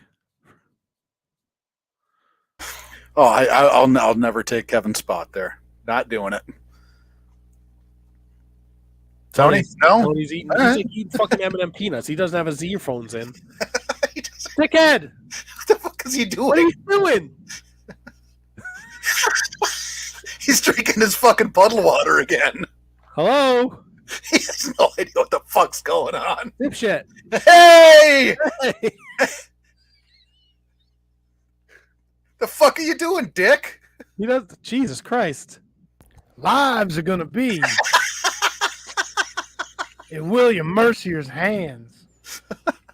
Did we do that already? No, we're waiting for you to do it.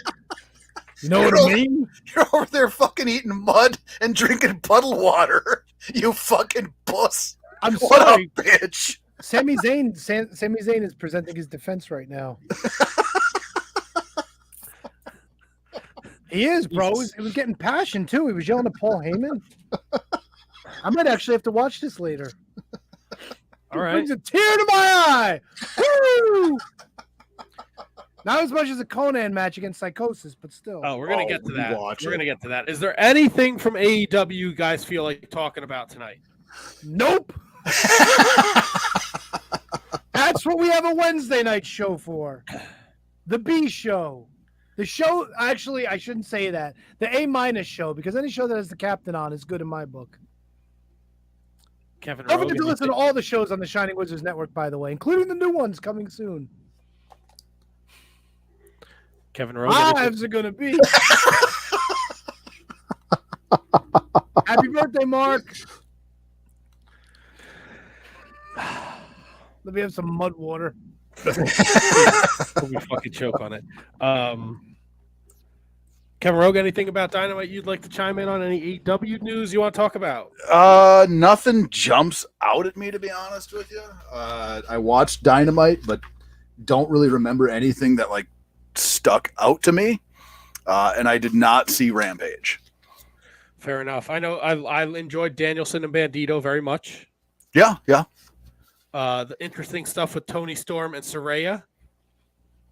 They beat down Willow Nightingale after the match. Sheeta just kind of stood there. Ruby Soho made the save, so we don't really know where Sheeta is. And then I enjoyed seeing Kushida on my TV wrestling Darby Allin. I enjoyed the match, and it was nice to see the LA Dojo boys down there with him, Kevin Knight, and the DKC. So there's that. And I did not see Rampage Dun-dun-dun. because I don't know what I was doing. I was sick for it. I fell asleep on it. That's what I did. I came home and I fell asleep on the couch Friday night. Put the office on and I fell asleep. Attaboy. Tony, you said you watched an MLW, Yeah. but you don't think it was recent? It was Shun Skywalker wrestling, defending the middleweight title against Laredo Kid. Was that recent? No, I don't know. I have no idea. It's not Okay, it's so not the Laredo results I Kid is have your here. new middleweight champion. Spoiler alert. The No, match it's was okay. I'm not a big fan of Shun Skywalker, but at least Laredo Kid's actually doing something now. And Cesar Duran is came out to celebrate with him because I guess he's starting up. I don't know, whatever he's doing now. Starting up MLW Underground TV, Tony. It'll be on Reels. Yeah, Yes. you could have fucking not told me that. Whatever. Starting Doesn't matter. Tuesday, February 7th at 10 p.m. A little past your bedtime, but set the Yeah, so I'm not going to be up to watch it. Set the What? DVR. What is Reels? Reels is actually it's a Minnesota-based company They're on- that owns it. They are on the whatchamacallit gimmick, the purple thing, the Roku. I know that much. Are they there like channel 238 on Dish? Ah, What's it on Hulu? No idea. Let's see. Reels. Can I get it? Can I stream it for free? maybe. How do I get? Oh man, they have On Patrol. I thought they got rid of that show. No, that's kind of what has brought in Reels like their notoriety in television up because Oh, when really? when A&E cut it, they picked it up. So it's instead of whatever it's Live PD is now on Patrol Live. I love that show. It's fucking hilarious. I love it too. So I think that's they're getting a real boost from having that on there, and now are adding MLW. Oh, cool. I'm gonna have to check this out. All right. Yeah, not bad, man. Not bad at all. Reel's famous and infamous Killer New Year. They got some pretty badass documentaries on Reels too. Yeah. I like a good murder documentary. And there's going to be wrestling now. Yep. Yeah, they're on the come. Tony, what are you doing February 4th? You want to go to Philadelphia for a dumpster match? Is this MLW? Yes. Hell no! I ain't sending them fucking TV taping nonsense shit. Fuck that. It looks like Hammerstone, Jacob Fatu, though. They're running that back. Yeah, but fucking 8 hours of other nonsense to sit through that? Great. How many Microman matches can one person see in one day without having their head explode? Well, Tony, guess who's in the dumpster match? Oh, I know. Microman, Real One, fucking Mance Beer guy, and some fucking mystery person. Who's the mystery person? I don't. It's a mystery. TBA. Oh, Tibba? He's back? Tibba. Leo Rush, Davey Richards. Oh, fucking Leo Rush is back? He's not retired again? Ricky Shane Page against the one called Manders in a hardcore match. All right, Manders is kind of cool.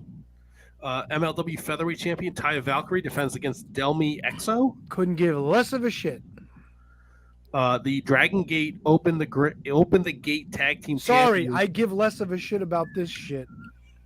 The Natural Vibes defend. You know what title I'm putting up? Dragging these nuts over your gate. Sounds very painful. No, it's actually quite pleasurable. Myron Reed is also a free agent, Tony. Yes, he's gone. The what do they call him? The young goat? Whatever the fuck he does. The young goat. Remember when he was part of Injustice with fucking Jordan Oliver and Cotto Brazil? Oh, yeah. Remember Cotto Brazil, wow. Remember that? He got fucking knocked out, and that was that. Yikes. Remember fucking, what was it, Chester Barrington? No, Barrington Hughes. Remember when he was around? But low-key knocked him out, right? No, low-key knocked out his tag partner. Low-key knocked somebody else out. And that was when Serena De La Renta was still around. She does foot shit, doesn't she? Yeah, she does some shit with that what's her nuts. Alicia Toot. Yeah.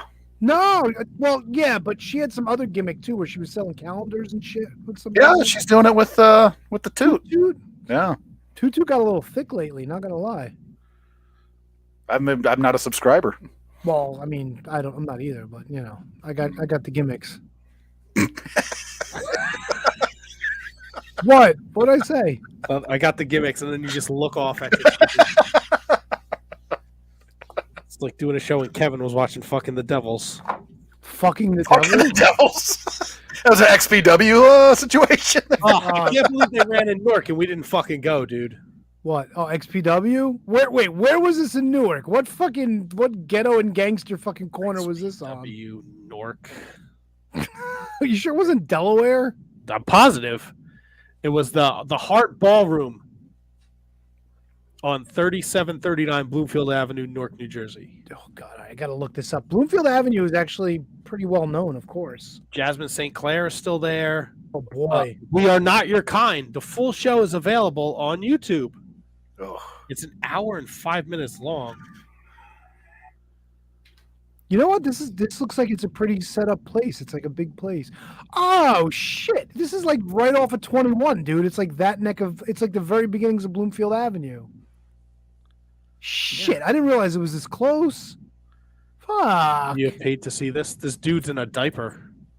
Wait, who's it? All right, wait a minute. Time out. Hold up. I don't know if this is XPW. Who's the dude that carries a jug of piss? What was this shit that was going on? Oh yeah, fuck. Piss jug guy. He's apparently a person. The dude in the diaper wrestled Drake Younger in a death match.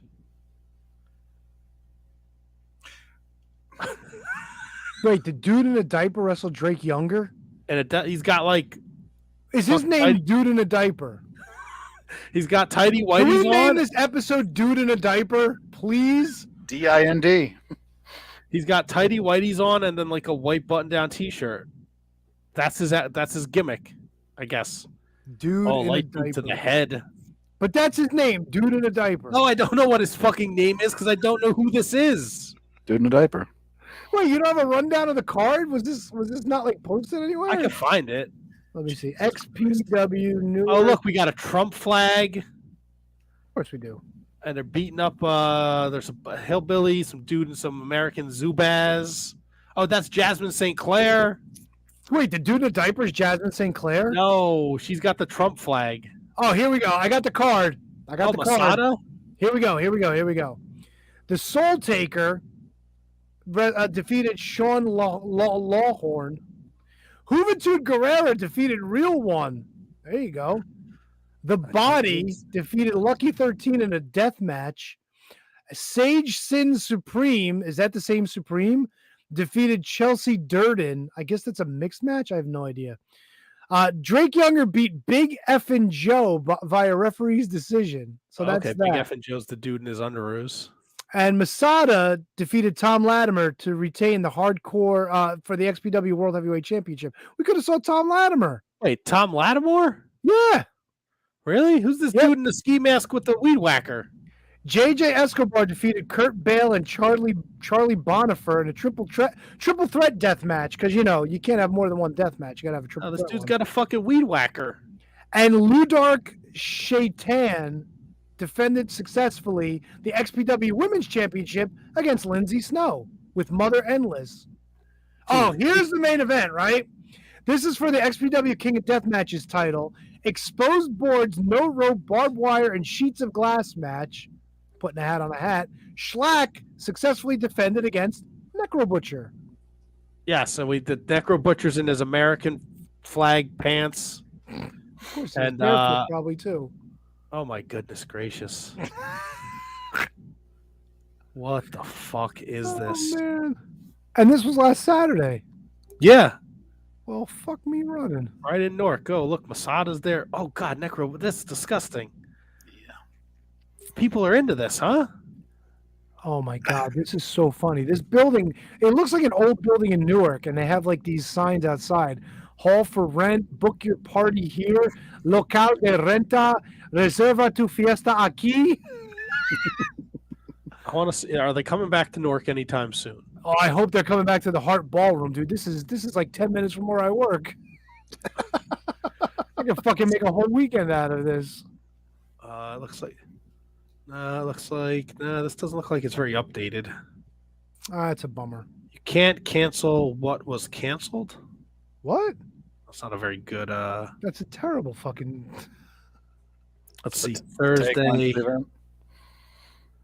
XPW, the Hart Ballroom. Pleasures of Flesh is taking place in Pomona, California. Dude, like I'm looking at pictures of this venue. Like people had like conferences here. Somebody like they had their baby shower here. Could you imagine like quinceañeras and shit going on here? And then these fucking animals are body slamming each other on fucking glass shards and shit. Just down the hall, there's a quinceañera, and piss jug guy walks in through the wrong door. Oh my God, a fucking diaper. What do you call him? Dude with a diaper? Dude with a diaper's there. Oh my God. It's gonna be a boy. Big effing Bill, whatever the fuck his name is. Oh, here we got a picture from Thomas. I won't say his name. From January 2022. It's a wrestling ring with a crowd, and there's ladders and doors and chairs in the ring. This looks wonderful. So the Hard Ballroom is no stranger to fucking hardcore wrestling. They should just call it the Hard Ballroom. Am I right? Oh yeah. Fucking A, dude. What have we become? I don't know, because now we're going to talk about the women of wrestling that I DVR'd and watched this afternoon. All right. Get me up to speed, baby. What's going All on? right. So look, you've been talking about this women of wrestling for the last couple of weeks. Love it. Yeah, that's weird because it doesn't sound like you love it when you talk about it. Just going to throw that out there. Well, I love it, but it's terrible. Like It's very character and story driven. The wrestling is not the greatest. No, not by a long shot. But it's definitely I feel like it's a throwback to the 80s. Yeah.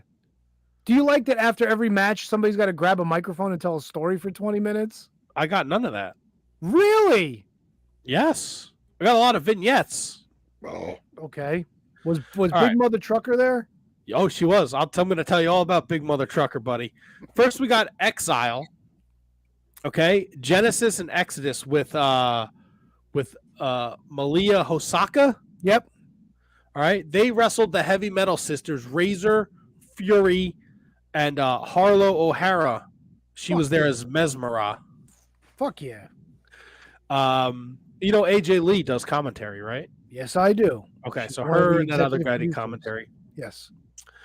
They used the Exile used total elimination on the on Razor to give the Exile a victory. They did that a couple weeks ago to give Malia Hosaka the win in her singles match. They snuck in the ring and they hit her opponent with the twist of fate. Jesus Christ, you just said it. Total elimination. Yes, thank you. We got a WoW spotlight on Jennifer Gen Z Flores. Of course we did. You might know her as independent wrestler Jasmine Allure. Ooh. And then she was in a match against Gigi Gianna. Gigi, oh my God. She wrestled somebody. Oh, she wrestled Malia Hosaka. That was it. And they kept saying, Gigi Gianna, Gigi Gianna. I'm like, it's so fucking annoying. It's called Gigi. She won with a power slam and what I found to be an entertaining match. We get a backstage segment with Coach Campanelli. She's in the dressing room talking with Randy Rah-Rah. Yeah, Randy Rah-Rah's been around a long time. Well, they have a match next week, Tony, against the Tonga Twins. Oh, the Tonga Twins. They were the losers in the final of the women's tag tournament.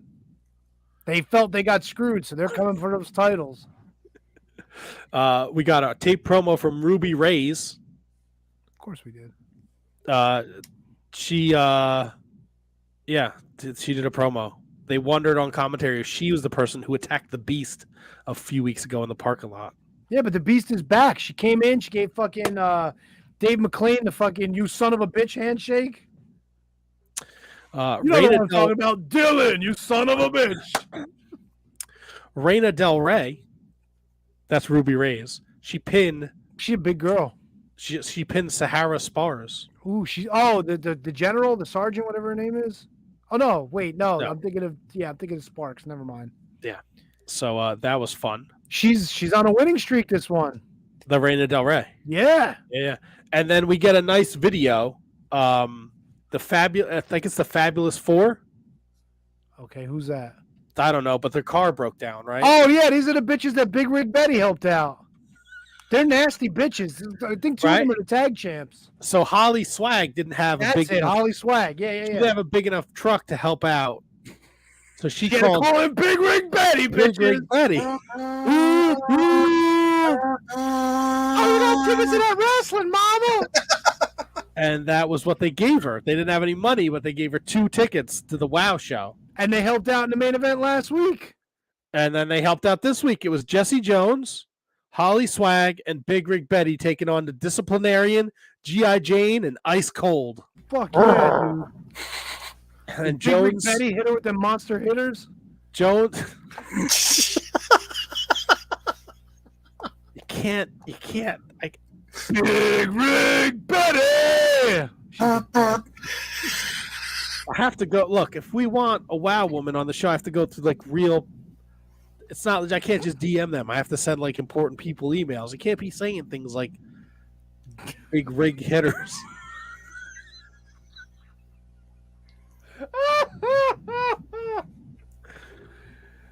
Dude, I love WoW. WoW, it was just so much fun, dude. Yeah, so it was. Look, I DVR'd it. It was on like WLNY. Yeah, WLNY 55. Yeah. It was a fun watch. It is very campy. It is very 80s. It's a lot of characters and story, and it's just a fun, easy watch. So, if you're looking for something to you need to like check out for like an hour, I would highly recommend it. It's fun. It's on my DVR now, and I will probably make a point to watch it every week. I haven't watched it yet. I plan on it, and I'm looking forward to it. It's so much fun. I haven't got there yet. Dude, if we became the WoW podcast, I would have no problem with that. I'd analyze Big Rig Betty and Macy Gray and whoever else is on there. Tony, we're never going to be able to do that. Matt's got to have professional, proper channels, and you're saying big hitters. Bro, listen, you got to call a spade, right? I mean, Come on, man. I got to put my name on these. I'm putting your name on these fucking emails. Come on, man! I gotta put my name on these things. Look, if you want Big Rig Betty on the show, yes, I do. take it down a level for like a week. What if we wanted Little Rig Linda? Do we have to go through all the channels for Who's that? Little Rig Linda? I don't know. I figured Big Rig Betty's got to have like a doppelganger that's like smaller than she is, right? Her and Holly Swagger's mother-daughter combo. Yeah. Swag. Swag. Is that a thing? Swag. It is not. It is now. Well, there you go. I'm an innovator of nonsense. Yes, you are. That's my new shirt. Shining Wizards Tony, the innovator of nonsense. Kevin, get your boy to do a gimmick. Yeah, I'll ask him. No problem. Come on, dude. Innovator of nonsense. That's amazing. People in the chat, I implore you. I'm getting crickets. Yay or nay? Oh, they're all watching fucking Raw 300. Of course they are. I was too. I shut it off. I didn't want to be a party pooper. All right, so you boys. know, the Raw tag titles were on the line tonight as the Bloodline Uso guys are taking on Judgment Night Day thing. Do we ever figure out what it was? Oh, yeah. Whatever. Was it Judgment Day or Judgment Night? Judgment Day. My goodness. Yeah, you're sounding healthy. Excuse me. There you go. I feel great. I was a little tired after I did my yoga. Which one did you do? I did a stand up with With Big G? No, No. Hayden? no, Not the British guy. no. Roman? He does the clench your fists, boom, boom, put him up. It's not Yoga Doc. I can just look on my app. I'll That's tell right, you. Whatever. It's not a big deal. No, this is important. It's important to me. This is Give a just shit for about me, anybody bro. else. It's not Jim Mabes, is it? Who is Jim Mabes? No, I don't even know who that is. Never My mind. program. I did live workout with Josh. Oh, Josh. Yeah. I did stand up with Josh, and then I did an energy. Energy's always good. Yeah. And the workout with Josh was good. I almost threw up doing energy, so.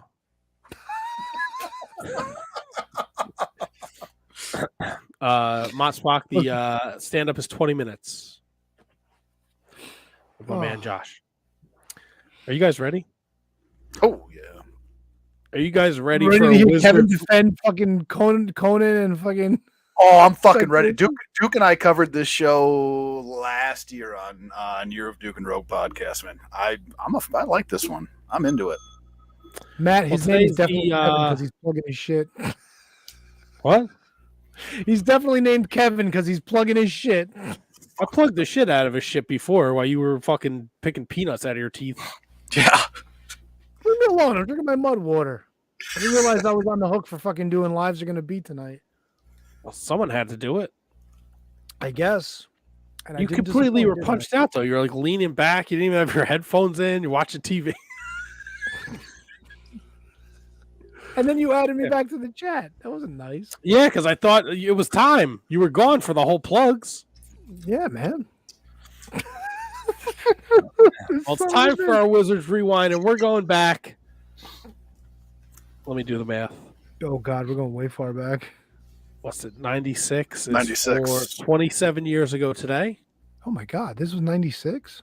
96. 27 years ago today, Clash of the Champions 32 on a Tuesday night in Las Vegas, part of a doubleheader. Nitro the night before, Clash of the Champions on this Tuesday. We're hot off of Starrcade 95, where Ric Flair defeated Randy Savage to become the WCW World Heavyweight Champion, only to lose it the Monday Nitro before this show. Yep.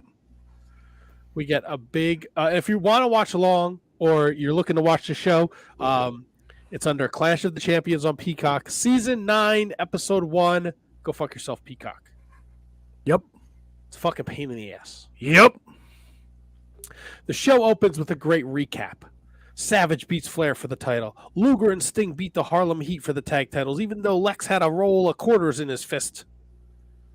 And we're going to get the Robert Parker Sherry wedding Mean Gene is at the Little White Chapel. How I don't even remember this. I do remember listening to this Year of Pod show, but I don't ever remember watching this shit. How excited? What were you most excited for after this rundown to open the show? Go Go ahead. ahead. No, it's all you, Tony. It's all you. When I started watching this, I remembered actually watching this when it aired, the day it happened, and it brought back a lot of feels, dude. I mean, I don't want to say I enjoyed the entire show, but I enjoyed just remembering watching this when it first aired. And what a crazy time it was with Macho Man being champ and Hogan not really being in the title picture, although he's kind of, leading himself as like the captain of the Mega Powers and all this and that shit, because he's got to have the spotlight. Obviously, he's Hulk Hogan. But yeah, dude, the shit with the wedding, and I like completely forgot that Robert Parker, like he was broke, and all the shit that happened. I don't want to put too many carts before the horses here, but my God, this was so much fun. Kevin Green getting involved, cutting promos and shit. Fucking the whole thing with the chapel and the lady at the chapel being so nervous, trying to say like the do-yous with everyone and stuff. And God, it was so much fun to see this. It really was. It's a super fun event. It's a super fun event. I think I watched it 3 times in my preparation with Duke and I's show there, and I watched it originally as well. And it hits you right in like that nostalgia. Like it just hits your nostalgia button, and it's hard not to have fun watching it. Yeah. Flair with the Giant and Jimmy Hart's with them. Macho Man being the champ. Macho Man a 2-time champ before Hogan was. That's so wild to think about, It was just so. Taskmaster's on the show. We got the Nasty Boys on the show with Public Enemy. Like it was just so much going on with this thing, dude. So much. Not to mention this whole Luger Sting dynamic. If it wasn't for the fact that this led so quickly into the formation of the NWO and whatnot, I love this whole storyline with Luger kind of being a dick and Sting being the virtuous babyface. It was such a great dynamic. But let's take it from the beginning and let's just take it piece by piece, because otherwise I'll just go off the rails talking about this shit. No, you're good. Look, I love the excitement, and look, I'm very happy with this Wizards Rewind. I came home Saturday night. I still wasn't feeling great, but the Eagles-Giants game was a fucking blowout. I said, I'm going to watch Clash of the Champions before my wife comes home, and I thoroughly enjoyed watching this. It felt good. It was very, it hit the nostalgia bone right where it needed to be hit, and I enjoyed this very much. They open the show with the Nasty Boys Public Enemy, and they show a Public Enemy promo video, but you can't hear fucking shit because the music is so goddamn loud. Yeah, The production match itself is absolute fucking chaos. Yeah, but production, WCW is not the best at production a lot of times. I don't know if that's a WCW thing or it's WWF dubbing over the music because they didn't have the rights to it. You like nah. Really? Yeah, but that's dude. a WCW property. Don't they own that shit?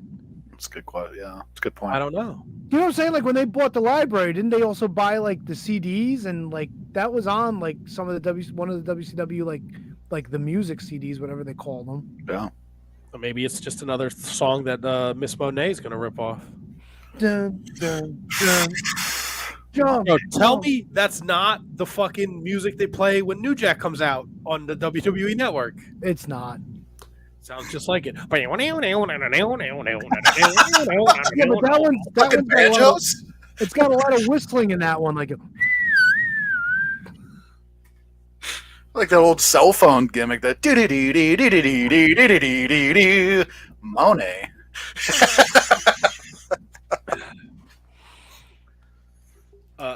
Absolute chaos. It's what yeah, you but it was weird. Like the referee just fucking throw the match out like a couple You minutes. gotta in. throw this shit out, man. They gotta fight. Yeah, they had like a 3 pay-per-view run between the Enemy and the Nasties. So yeah, you throw that shit out there. Who was it? Johnny Grunge got tossed out of the ring.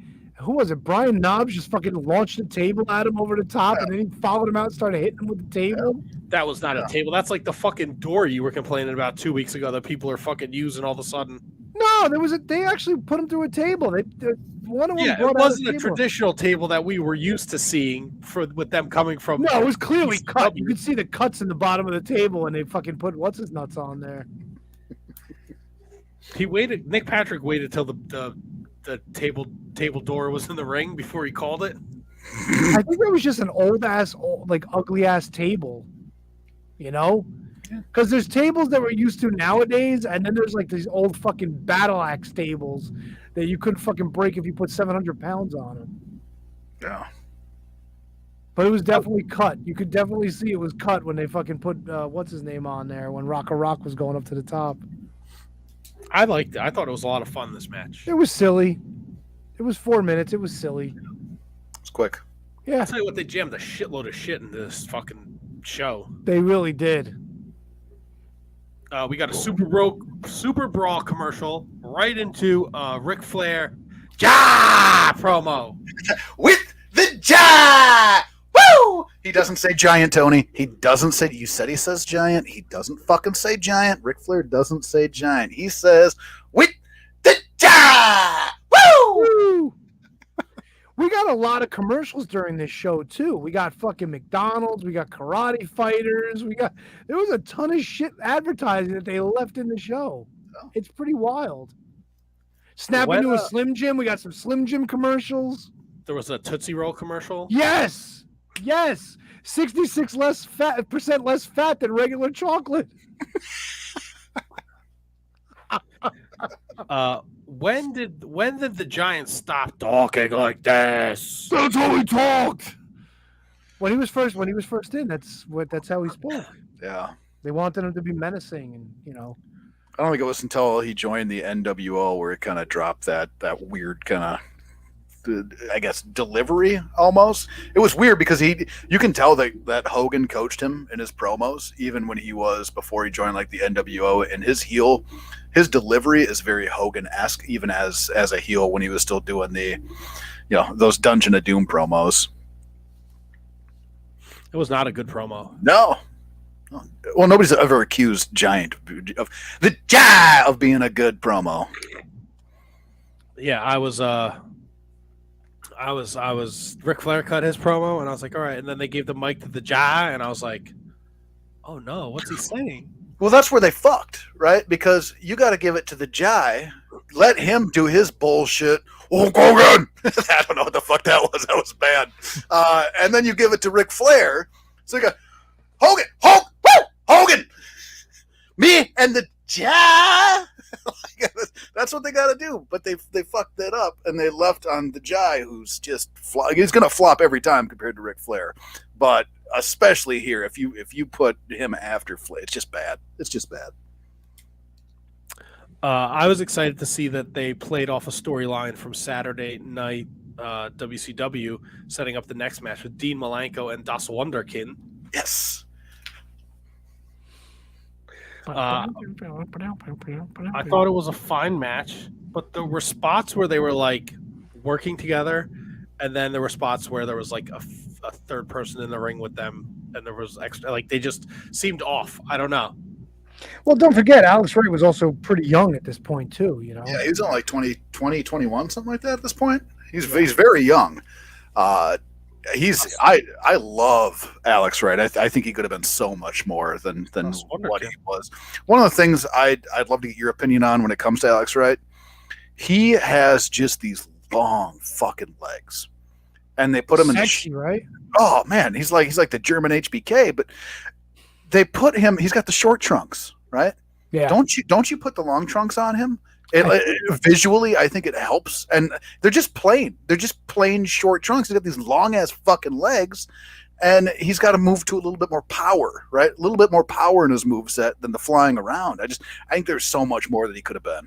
They put him in long trunks, long tights when he wrestled as Berlin. Yeah, but he also stopped tanning and he started shaving his head in that goofy fucking like real chopped haircut. So. I mean, with the tights, yeah, but the rest of the look just didn't fucking match, Right.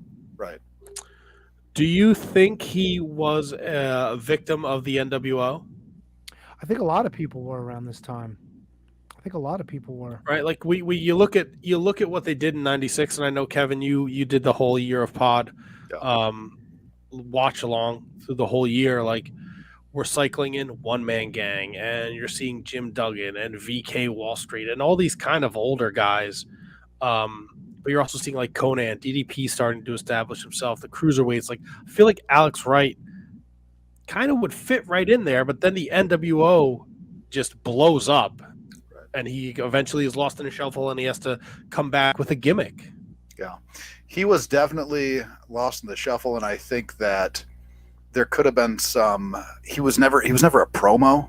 You know what I mean? Like he never had that skill about him. So I think you could have found a spot for him. I think he would have been fine in the NWO. Like I think that you could have definitely found different spots for him on the card. I think he's tremendously talented. Very, very underrated. Like I know he had like a run as the TV champion in '97, but I mean it was fucking hot potato at that point. It was Prince Iakea, Ultimo Dragon, Steven Regal, Disco, Perry Saturn, Booker T, Jacqueline. Jackie's later, I think. I mean, ultimately, he was kind of just shuffled into being a worldwide, WCW Pro, WCW Saturday Night guy. You might see him on Nitro here and there, but for the most part, he was just kind of put on worldwide duty, which was fine to me. I loved worldwide. I love Alex Wright, but there was more for him there. Yeah. Should have been at least. I did not know he participated in the Best of the Super Juniors. Well, there you go. What year was that? 95? 96? 97? Don't lie to me, Wiki. Wiki. Where is he? Now I gotta find this. I'm sorry. Wiki. Because they said he finished third. 98? Where is he? He's not on here. Wikipedia lied to me. Son of a bitch. 91, he's not there. 92, he's not there. Unless he had a different name. No. Sorry. Sorry. This is going to annoy me. Oh, boy. He was black. No. You lied to me, you son of a bitch. Well, after Dean Malenko fucking beat the shit out of Alex Wright, where did we go next? Taskmaster versus Disco Inferno. I wrote "fuck me" before anything even happened. Taskmaster comes out, and then the worst ever fake Elvis shows up. Who was the fake Elvis? That was somebody. That had to have been somebody. Well, of course it was somebody. Well, I mean, I didn't think it was nobody. Right. He was there. We saw him. But that had to have been somebody, maybe not from the power plant, but... You think it's like somebody in the... You don't think it was just some jackass that they hired for the spot? But, I mean, it would have had to have been somebody that was working, right? It doesn't have to be. I mean, you're not going to fucking just put some schlub from the back. Well, he was a fucking schlub from the back. The asshole comes down to the ring eating a goddamn sandwich. Well, I mean, Elvis was fat. That's why. That's the joke. It was bad. Jumpsuit Elvis. He was eating his peanut butter and banana. Yeah, he was eating a Gold Rush sandwich. That's what gimmick. Yeah, of course. Yeah, but the dude had like really long hair too, which even like strengthened the fact that he was like somebody who worked somewhere, somebody who was hip to the business, as the kids say. It's probably just some fucking dummy from the power plant. Some that never amounted to anything. Was there a power plant even then? Yeah, I guess there was. 96? I think so. Yeah. Maybe it was Jungle Jim Steele. Oh, man. You wish. Maybe it was a Renegade. Oh, there he was in the 95 Best of the Super Juniors. Holy shit. Yeah, he was. He finished third with a fucking bunch of people. With El Samurai, Brian Pillman, Grand Hamanda, Dean Malenko, Koji Kanemoto, Black Tiger 2, Otani, and Wild Pegasus. Sorry. What? I was super distracted by that. Hamada? I feel better now. No, figuring out what Best of the Super Juniors he was in. Oh. This was the fucking shits. Yeah, it was. Terrible. They did it because Disco was at the wedding. So then why didn't they just cancel the match? I guess they wanted Kevin Sullivan to beat up Elvis. They're in Vegas. I mean, Yeah. whatever. I guess Same I don't know. shit, We different go back to the little Whitechapel, and Bunkhouse Buck and Dirty Dick are there. Yes. Who doesn't want Dirty Dick at their wedding? Dirty Dick and Bunkhouse Buck. I love them. Love them. Fuck yeah. Yeah, I like if you watch a lot of primetime wrestling on the Peacock, like the early, like 85, 86, there's a lot of Dirty Dick Slater on there. He was the rebel. Yes. Whatever happened to Bunkhouse Buck? No idea. He No shacked idea. up with I Big think- Rig Betty. Oh man, could you imagine the super Bunkhouse kid? Buck is Mandy What's Her Nuts' father. Big Rig Betty threw him out though because he was a drunk and a bum. He had no job. He had no prospects. All he did was drink and fucking yell. So she fucking ran him over with the truck, and her and Mandy Rose buried her in the fucking backyard, or whatever her name is. Missy. I what's her think- name? What's Big Bunkhouse? Rig Betty's daughter? Holly Swag. Holly Swag. I get the shovels, mama.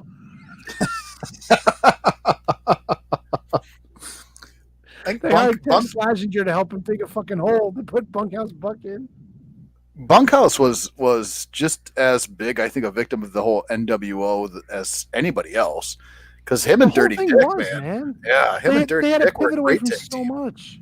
Yeah. They pivoted away from Luger and Sting. Fucking like this great heel face dynamic they had going. I'll take Bunkhouse over Luger any day, but it's just Yeah, me. but still, for story purposes, it was fun. I loved it. I loved the two tag team partners, like on the same page, but not on the same page. Yeah. So what happened after we fucking went to the chapel? Did you know that he was portrayed as Jack Swagger Sr. on an episode of SmackDown in 2010? Bunkhouse was? Buck? Yeah. No. He was Jack Swagger's father. Sorry, Nelly. You got to go.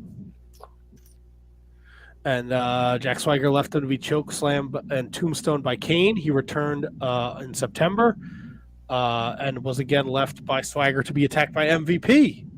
Oh, man. I'll watch that just for Bunkhouse. 2010 SmackDown. He probably doesn't look like Bunkhouse. No, probably not. He's probably some slovenly guy with like a big beard. Wow, Matt's doing a lot of looking up here tonight. Deep diving. I want to see this now. Fuck yeah.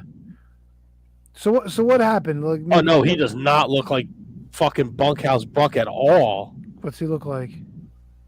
Poor fool. Bunkhouse fuck. I guess you can kind of see it. Is he bigger or a little smaller? No, he's in like a fucking polo shirt and khakis. Ah, he's douchebag Dave. You can kind of see it there. Yeah, okay, that's a little better when he's in the ring. You can kind of tell. Oh my God, Nelly, you're gonna get your ass beat. Come on, man, get out, get. Fucking pain in my ass. Stay tuned for Matt's after show punt. So Bunkhouse and Dick are there. They haven't seen Robert all day, but rumor is he lost all his money at the casino. He did. He was telling somebody on the phone that he lost all his money. Oh, we haven't got there yet. Oh, he didn't make the phone call yet? Not yet. Not yet. Here we go. We get the Luger Sting promo. And LOD comes out, right? This is where it was. This is How great. fucking great when Sting is like, "Hey man, we're ready, we'll sign it," and then Luger's like, "No. Harlem Heat needs their rematch. We've got other teams." Who did he fucking call out? Fucking State Patrol. That was it. We got the American males. We got State Patrol. I was like, fuck. I hate Luger so much, but like in this moment, I was like, so you fucking good. nailed it. It was Fucking so nailed good. it. Yeah. He's like, "Oh, we'll be happy to give you a shot, but we got a lot of other people lined up for these bad boys." Fucking unbelievable. I love this fucking story. NWO ruined this fucking story. The return of the Legion of Doom. Fuck yeah, 1996, baby. I don't even remember. This is before Drunk Hawk was falling off of the fucking Titantron. I thought he was done after SummerSlam 92, right? Yeah, but this was, I think this is the first time Hawk and Animal were back together because they mentioned that, didn't somebody mention Hawk was, they were kind of apart? This was during the time where Hawk was in Japan, wasn't he? Yeah, because he was doing the He was doing the Warriors gimmick with Sasaki, wasn't he? Sasaki. Fuck yeah, dude. Yeah. And they were not back there long, right? They were only in WCW for like a year. Well, then they came back to watch Sid break his leg. Well, at least Animal did.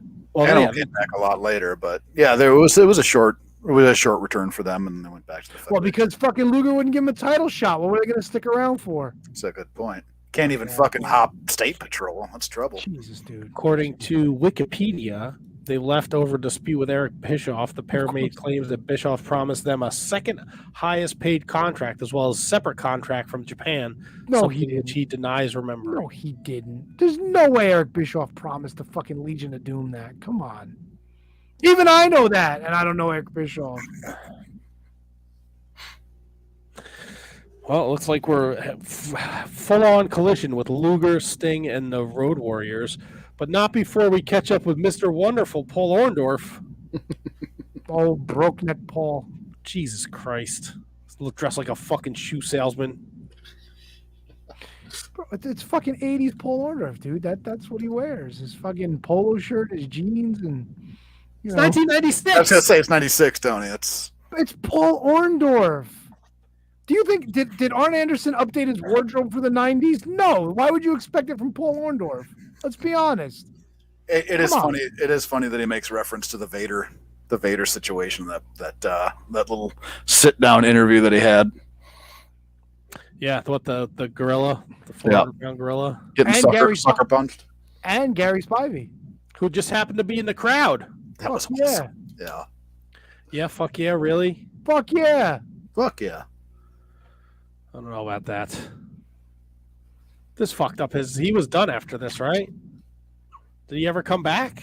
Yeah, he came back when the young Lions were back or whatever, and he gave some dude a pile driver in a 6-man match, and they carried him out on a stretcher. Paul Orndorff pile drove somebody on Nitro, and he fucking fell over and passed out, and they had to stop the match and take him out on a stretcher. You don't remember this? Here we He go was right wearing them here. same green tights. At the 2000 Fall Brawl in a match between the Filthy Animals and the Natural Born Thrillers, Orndorff suffered a neck injury after delivering a pile driver. Wow. Yep.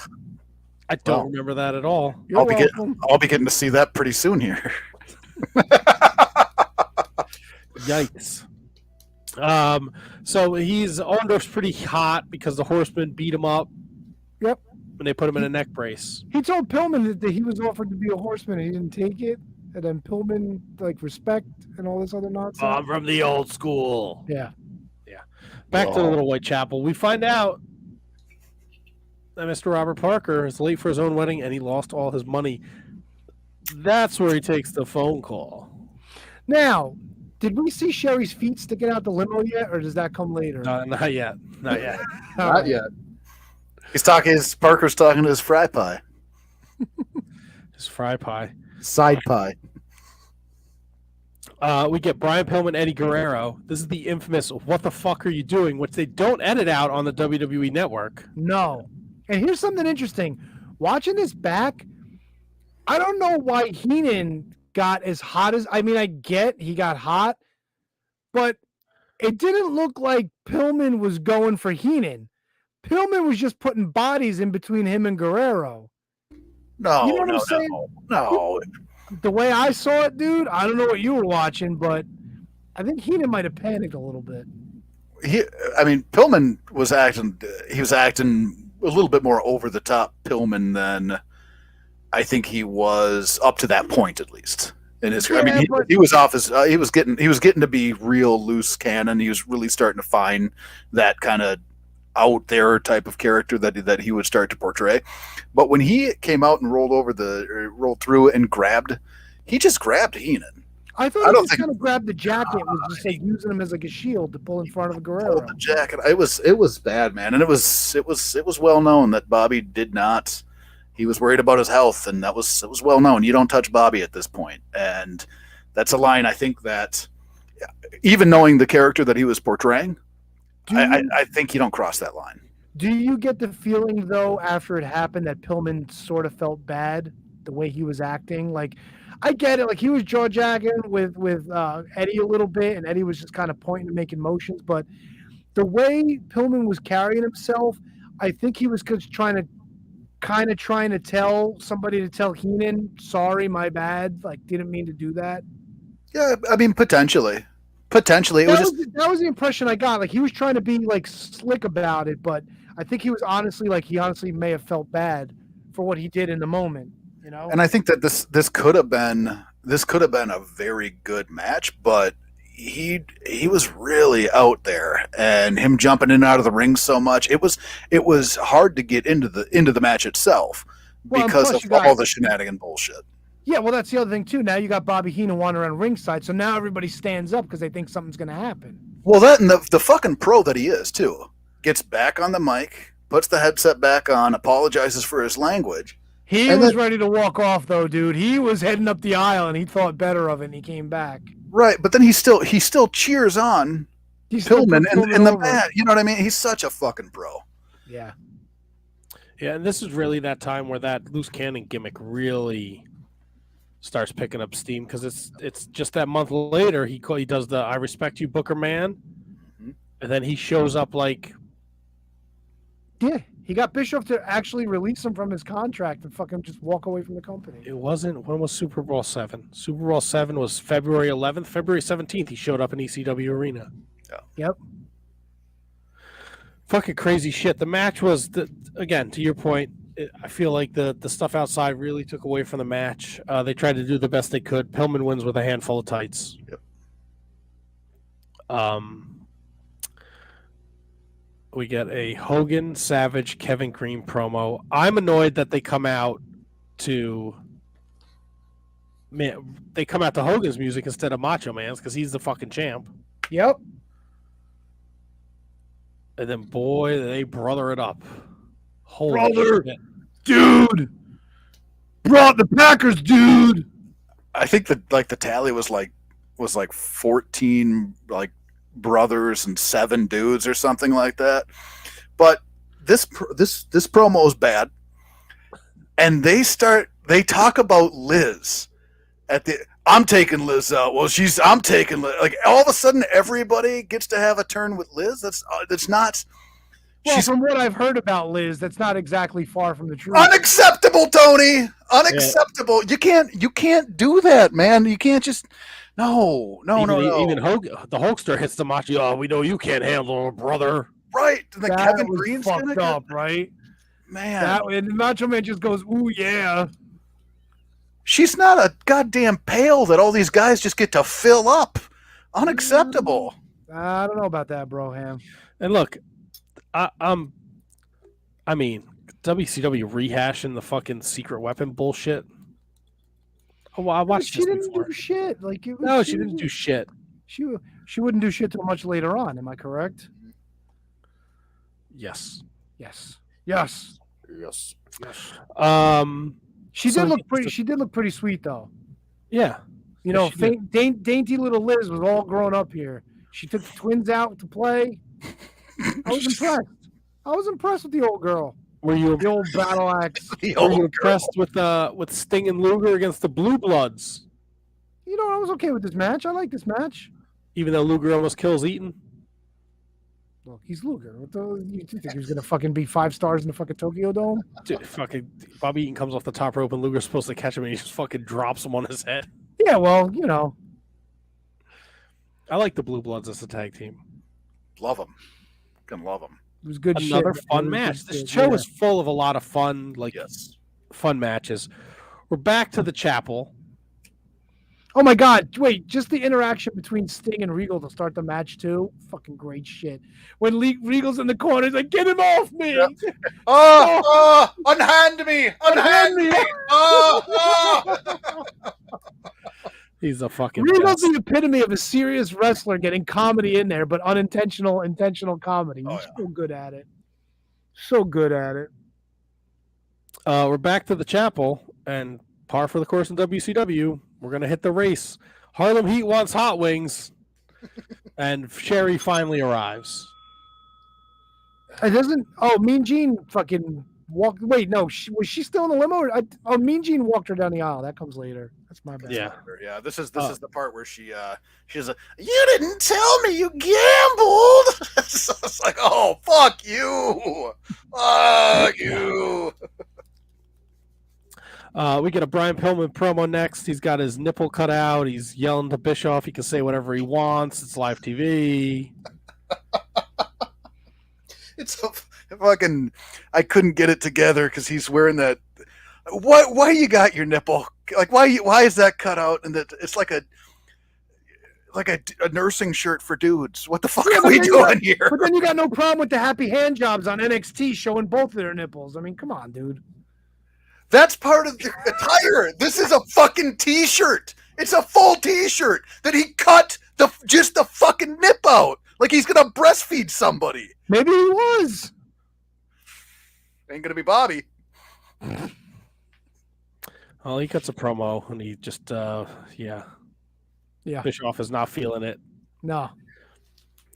We have the Mexican Heavyweight Championship up next. This hunk of dog shit. This was fucking terrible. Fuck you! Fuck you! This was so bad. It was horrifyingly bad. I will give Conan credit. He looks like $1 million, goofy outfit aside. Oh yeah. He looked fantastic shape here. It's hard to match up Conan of 96. He's not Conan O'Brien. Conan of 96 with Conan of 2023 because he just looks like a completely different animal. Yeah. Jacked, looked like $1 million. Oh yeah. Gassed out very easily at many points in this match. Okay. Lots of obvious working together. Yeah, all right. Especially when Psychosis went up to the corner and Conan just took a step back and looked up at him for 20 seconds. Yeah, sometimes it happens.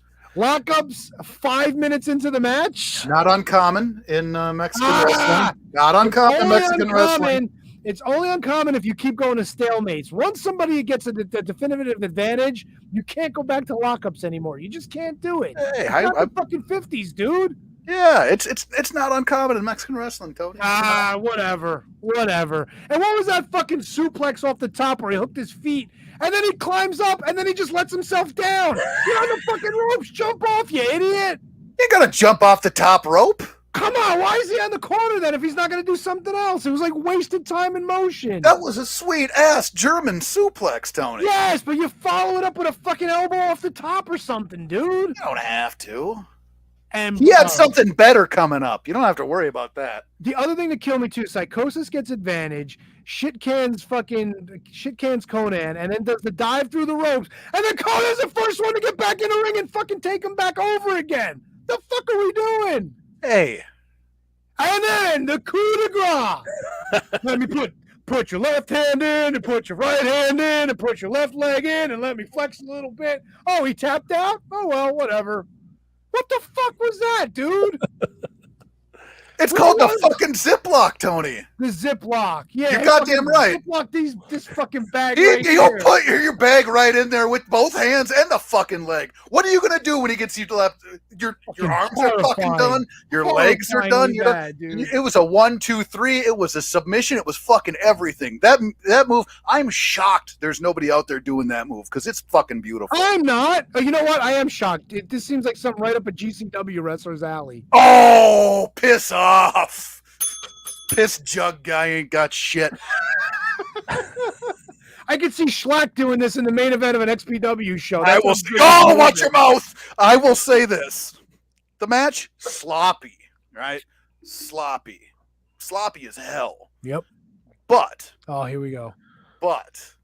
This is like fucking KJG defending Ring of Honor existing. You're an asshole. But I love that submission so much. Oh no. It makes the match worth watching. Absolutely. I don't know how to answer that. I don't think there's a response. Matt, you look like you got to rub some more into your face, buddy boy. The match was so fucking bad. They were never at a first gear. Yep. And the finish was fucking stupid. And what? This is like the origin of people running past each other and then the other dude just like pushing them. Can we stop doing this shit? You know what I hate? We've stopped doing this shit. No. People run by doing that shit all the time. At each other on the back. You know what else I hate? when somebody hits the ropes and they stop, and then the other dude runs next to him, and they're fucking hitting the same ropes. Stop that shit! It makes no sense whatsoever. Running ropes doesn't make fucking sense. Yeah, but at least there's a logic to it. When you hit the ropes, you spring back. No, these douchebags are running right next to each other. Are we fucking running a race? Or are we trying to use momentum to hit each other? Come on, man. That's the lucha. They do the lucha libre style, Tony. Yeah. Come on. It's dumb. Have you ever watched? You've watched Triple Mania. A lot of that shit is fucking stupid. Yes. Yeah. So why would you import the most stupid things about Lucha Libre into the United States? Bring the good shit. Bring me some more Rey Mysterios and some fucking Juventudes. And they did. And they do the running fucking thing too, Tony. God damn it. More, man. God damn it. What do we get now? What do we get now? Nothing. Hold on. I gotta ask Handsome Kevin a question. Geez. How much longer did Max Moon use the Ziploc? It's the only time I've ever seen him use it. Yeah, Ever. You know what? You know why? Go ahead, crack the egg and knowledge on me. Because it's fucking Bullshit! Bullshit! The fucking Ziploc. What a fucking dumb move. Like you got a little up here, Matt. You wanna? No one ever uses it. I guarantee you it's not called the Ziploc either. There's probably some like fancy Mexican name for it, like La Via de los Muertos or some shit like that. The Valley of Death. It's called the fucking Ziploc. Well, with Sonata uses the Paradise Lock. Yeah, that's kind of dumb too. The dude just sits. At least the dude doesn't give up from it. No, he gets rolled over on his tummy tums and he can't get out unless you drop kick his bottom. Fucking stupid. That's why Evil became That's why Evil became champion and Sonata didn't. Because he didn't like his bottom being kicked to get out of the Paradise Lock. So bad. So fucking bad. What the fuck was that laugh? I don't know what happened next, but I just wrote "fuck this wedding." Christ. Oh, the fucking was this Sherry's feet sticking out, or Yes, we that's passed that already? dumb fucking feet, her fucking dead feet sticking out the window.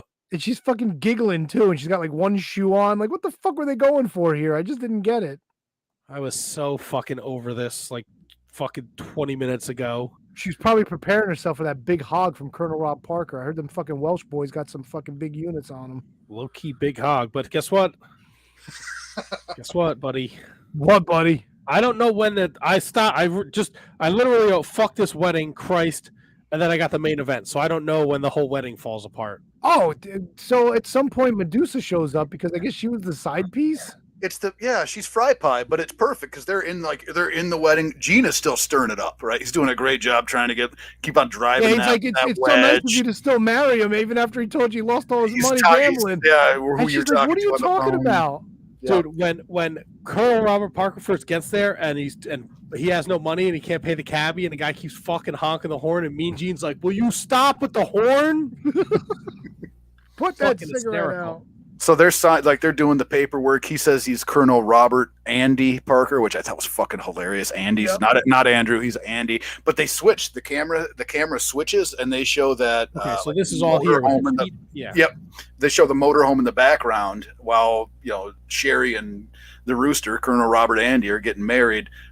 Medusa pops out and the shit just goes to hell. The best part about it is nobody fucking jumps in for a while. So you got Bunkhouse, you got Dirty Dick, you got Harlem Heat, you got Colonel Robert Andy, and they're just kind of letting them go at it. Yep. And they finally break them up. And what do you see? People walking away. Disco's got 3 bottles of champagne just walking away. And one, I think it was Booker T, definitely slipped on cake and fell in the parking lot. Oh yeah, yep. Sucker. I could not wait for this fucking wedding to be over.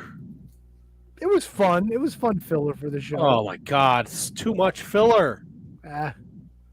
Too much filler, too many promos. Yeah. Right? Give me 2 more minutes of Dean Malenko. Give me 2 more minutes of Dean Malenko, Alex Wright. No. Yeah? No, that match was only in first gear. That match didn't go anywhere either. You said the match was in first gear. They look sloppy. No, they sometimes they were in sync and sometimes they weren't, but it wasn't as bad as Conan and Psychosis. They should have gave 4 more minutes to the fucking opening match. Oh, they could have put him in the fucking Ziploc for 4 minutes. Oh yeah. Yeah. God. That would've Conan been would have great. needed a fucking oxygen mask if they get him 4 more minutes, dude. There were so many times the camera's right on him, and Tony Schiavone's like, "There's your Mexican heavyweight champion." He's going, he's in that fucking leg lock, fucking arm lock thing, and he's like, That's main event time. It's the Hulkster and the Macho Man against Flair and the Ja. And we got Elizabeth too, and Kevin Green, and Jimmy Hart, and fucking what's her nuts was there, woman, Yeah, I think that's her debut, right? and some other bitches were there too. Woman's dressed in red, and all the other women are dressed in black. Well, there you Yeah. go. It's one of them is Kevin Green's wife. I know that. I forget who the other one is. But there's a bunch of them that come out, and then Liz walks in, and it's.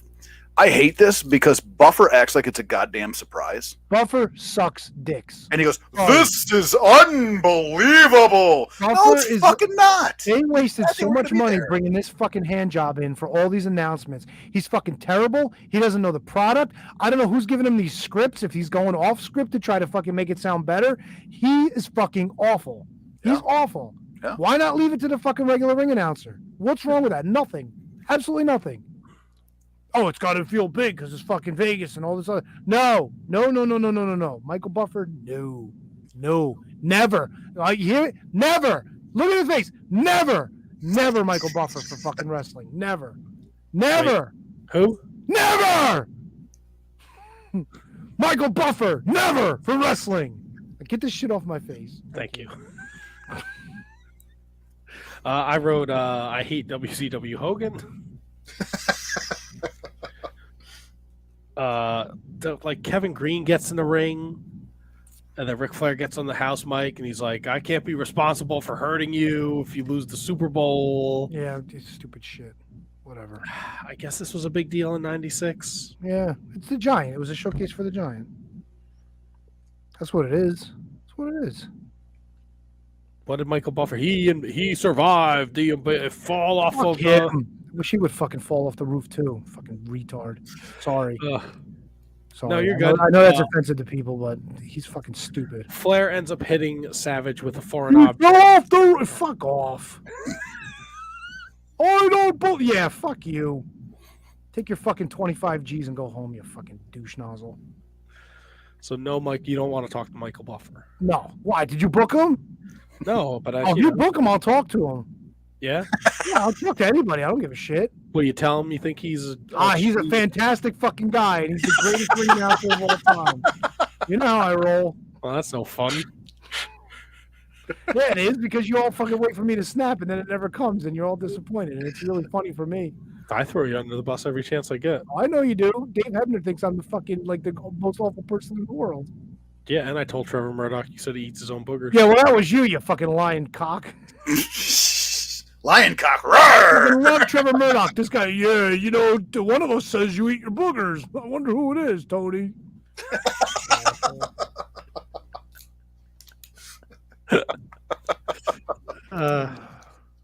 It's all in good fun until So, of course, Alfonso wants $200. fuck him, too. Hope he likes his new teeth with his fucking veneers or whatever the fuck he did. Hey, Daddy got my teeth fixed. Well, that was breath is. You think he fucking uses scope? I hope so. Sorry. I like okay. Alfonso. He just wants to make money, that's all. How'd you I wouldn't feel hire him to do fucking ring announcer for fucking Super Brawl or fucking Clash of the Champions. Take it easy, Osprey. Yeah. Fucking bro, fucking bro. I was here, bro. Nobody was cheering, bro. Fucking hand job too. Every other fucking Easy word. with Fuck, the fuck, goat. fucking fuck. You Oh, leave fuck him you alone. too. The fucking he's a nanny goat. Nah. Fucking asshole. Bro, Kenny Omega beat you. How you like them apples, you fucking goat? Hope the goat hits you in the ass and you fall off the Kobo like the fucking Giant did. What do you I think? can't believe it. It's unbelievable. Yeah, fuck off too. Fucking assholes. Ric Flair fucking wins because Jimmy Hart gave him the fucking gimmick and he knocked out Macho Man. God forbid Hulk Hogan does a fucking job. Let's job the world champion out so Kevin Green can fucking stand in the ring doing this shit. Fuck off. Hogan must pose, Tony. Fucking stupidity. So you didn't like the main event? No, this would have been the part to have fucking Liz turn on him. You know what I'm saying? It would have made so much more sense. Let Liz kick him in the She dick. was the secret weapon. She turns on him later on in the cage match. Yeah, like a week later, no? Super Brawl, right? Yeah. Yeah, February, like a month later. Yeah. So Yeah, you're like gonna have him turn on a whatever. TV Kevin event? Green was there, dude. How fucking stupid is this? How does? Oh, Kevin I'm Green aware. I watched the same fucking event, man. I know what happened. We got the Zodiac too at the end, right? Oh Yeah, yeah, we because did. everybody had to come out. Hogan and Kevin Green had to clear the ring while the Macho Man was dead on the floor, eating fucking brass knuckles for breakfast, lunch, and dinner. What the fuck were we doing? Oh, it was hilarious. It's fucking Fucking so Hulkster bad. yells out to Kevin Green, "Look out, brother! So bad. I got him, dude. Look out, brother!" It's awesome. Did they go celebrate with some fucking Hulk U's at fucking Pasta Mania? I think they probably celebrated by putting Liz on rotisserie. Oh Jesus Christ, dude! They fucking spun her around on a lazy Mhm. Susan. Oh, yeah. Nice. You hurting me, Randy? You hurt me, Randy. God damn, I miss Blade Braxton so much. But my skin looks amazing. Fuck. And that is Clash of the Champions 32. What do we give this thing? What do you guys say? I'll give it a B. I enjoyed the show. I didn't like the main Yeah. event and the Whitechapel shit. Yeah. It's enjoyable, but for the wrong reasons. It's a fun watch, man. I think it hits you. It hits you in all like the good nostalgia feels. Oh, It for sure. It is pre NWO, and it's kind of in that weird territory. But there's so much fun that they had at this time Yep. in WCW that, you know, all the wrestling action isn't top notch, but there is some fantastic wrestling action. There's one hell of a submission. Don't say a fucking word. And then there's just some like the fun, like the wedding stuff is so dumb, but it's fun to watch. I mean, for me, I could watch it again and again and again. It is a good sit back and just kind of have a watch, have a laugh. No, I agree. It's a I think it's good way to watch. put it, yeah, I think it's a good way to put it. What grade did you give it? Oh, he didn't give one. He was fucking thinking about it. He probably an A- knowing this jack off. This fucking Wow. Conan fucking won a great match with a fucking zip tie. What the fuck he called it? Jeez, goddamn Osprey's back again. Bruv. Why does it say bruv? Is that a British thing instead of bruh? Yeah, Bruv? probably, dude. Well, ask Kieran next time you talk to him. Ask him if bruv is a fucking thing. If I'm forced to put a letter grade on it, I'd probably say B plus. Like if some of those matches were lights out, right? If they were Ray and fucking Psychosis matches, right? You know, if some of those matches were top notch wrestling matches, I think you're looking at closer to that A range. But overall, the show was fun. I'd B plus. I'd say fun. I'm not as kind to some of the matches as you guys, so I'm gonna go B-. I gotta level it out. As, All right, as we all much gave fun it a as it B. was like fucking Conan. Never mind. I don't want to piss Kevin off anymore. Conan's the best, dude. Fucking 5 stars for that match. All right, Everything else was dog shit. Tony, my man. Conan earned that B-. He had to work for it, but he got it. Was it what's it called? The zip lock or the zip tie? Ooh, Doesn't matter. I could have swore it was the Ziploc, but it might be the zip tie. Doesn't matter. You know what it was? It was a hefty bag because I wanted to put that finish in it and fucking suffocate it. Well, we hope we didn't suffocate you tonight. Oh God, I hope we did. Oh, what a great time. I think it's time to pull the train to the station, boys. Unless there's something else you guys want to talk about. But we've gone a little longer than usual tonight. I'm super tired. I want to go to super bed. You going to super bed before you get your new bed? I gotta sleep. I gotta wait 4 more days for that new bed. Oh, you counting? You got your little calendar? You checking it off? Fuck yeah, dude. Well, this has been an excellent episode of the Shining Wizards Wrestling Podcast. Special thanks to Handsome Kevin for sitting in third chair tonight. Follow him at Year of Pod, at TOTS Pod, at JJ Rogue Means. I don't know what Tony's being the shark. What are you doing over there? You can follow the Wizards on social media at Wizards Podcast, youtube.com / The Shining Wizards. Be sure to subscribe so you never miss an episode. Sometimes we do Wizards After Dark. And of course, you get a notification when this show is about to go live. Next week, Jossie will be joining us, and we're getting a top 5 from Kevin, who should be back. We'll have a full house next week. And until then, enjoy yourself and Yes, enjoy yourself very much. I don't Take know your what to pants say. off if you want to. Yeah, Go take your for it. pants off. Don't Yeah, put a cum in little bit on beard. your face too. It helps Yeah. out. Put cum in your beard. Cures acne. Eat some peppers too. It helps. Oh yeah, and orange and citrus. Citrus, baby, citrus. Have yourself a citrus green pepper salad. There you go. With a little juice. All right, we're Put done. a little with this blurka shit. blurka on top. We'll see you all next week with another episode of the Shining Wizard Wrestling Podcast. Thanks for tuning in. Love you guys. Love you guys. What is this? A Oh, why love not? fest? Good night, Diana. So come on, dude. My mom's still convalescent at home with the COVIDs. Oh, how's she doing? She's doing better. She's doing better. Who's got the worst cough, me or her? Oh, she was practically dying, dude. She was like don't fevered say and that. weak and all that stuff. I said practically, not literally. The difference. She's doing better though. She's coming back. Diana's making a return. Oh, yeah? Yeah, the fact that handsome Kevin is on this planet keeps her in good spirits. Really? Oh yeah. You're not Who going to doesn't tell her love the that. handsome Kevin, bro? Come on. That's my special gal. You're not going to tell her that he uses his ropes on his face, are you? She already knows, bro. Who do you think helps me get them out? Oh, all right. Come on, dude. I was not going there. I wasn't know. going there. The fucking new guy over here is talking shit now. I mean, he has a connection with your ma, dude. Yeah, it's kind of unsettling. In another universe, handsome Kevin could be my stepdad. Wow. Go to your room. Thinking about this? Absolutely. I'm on my way. I'm hitting the button. No, you're not.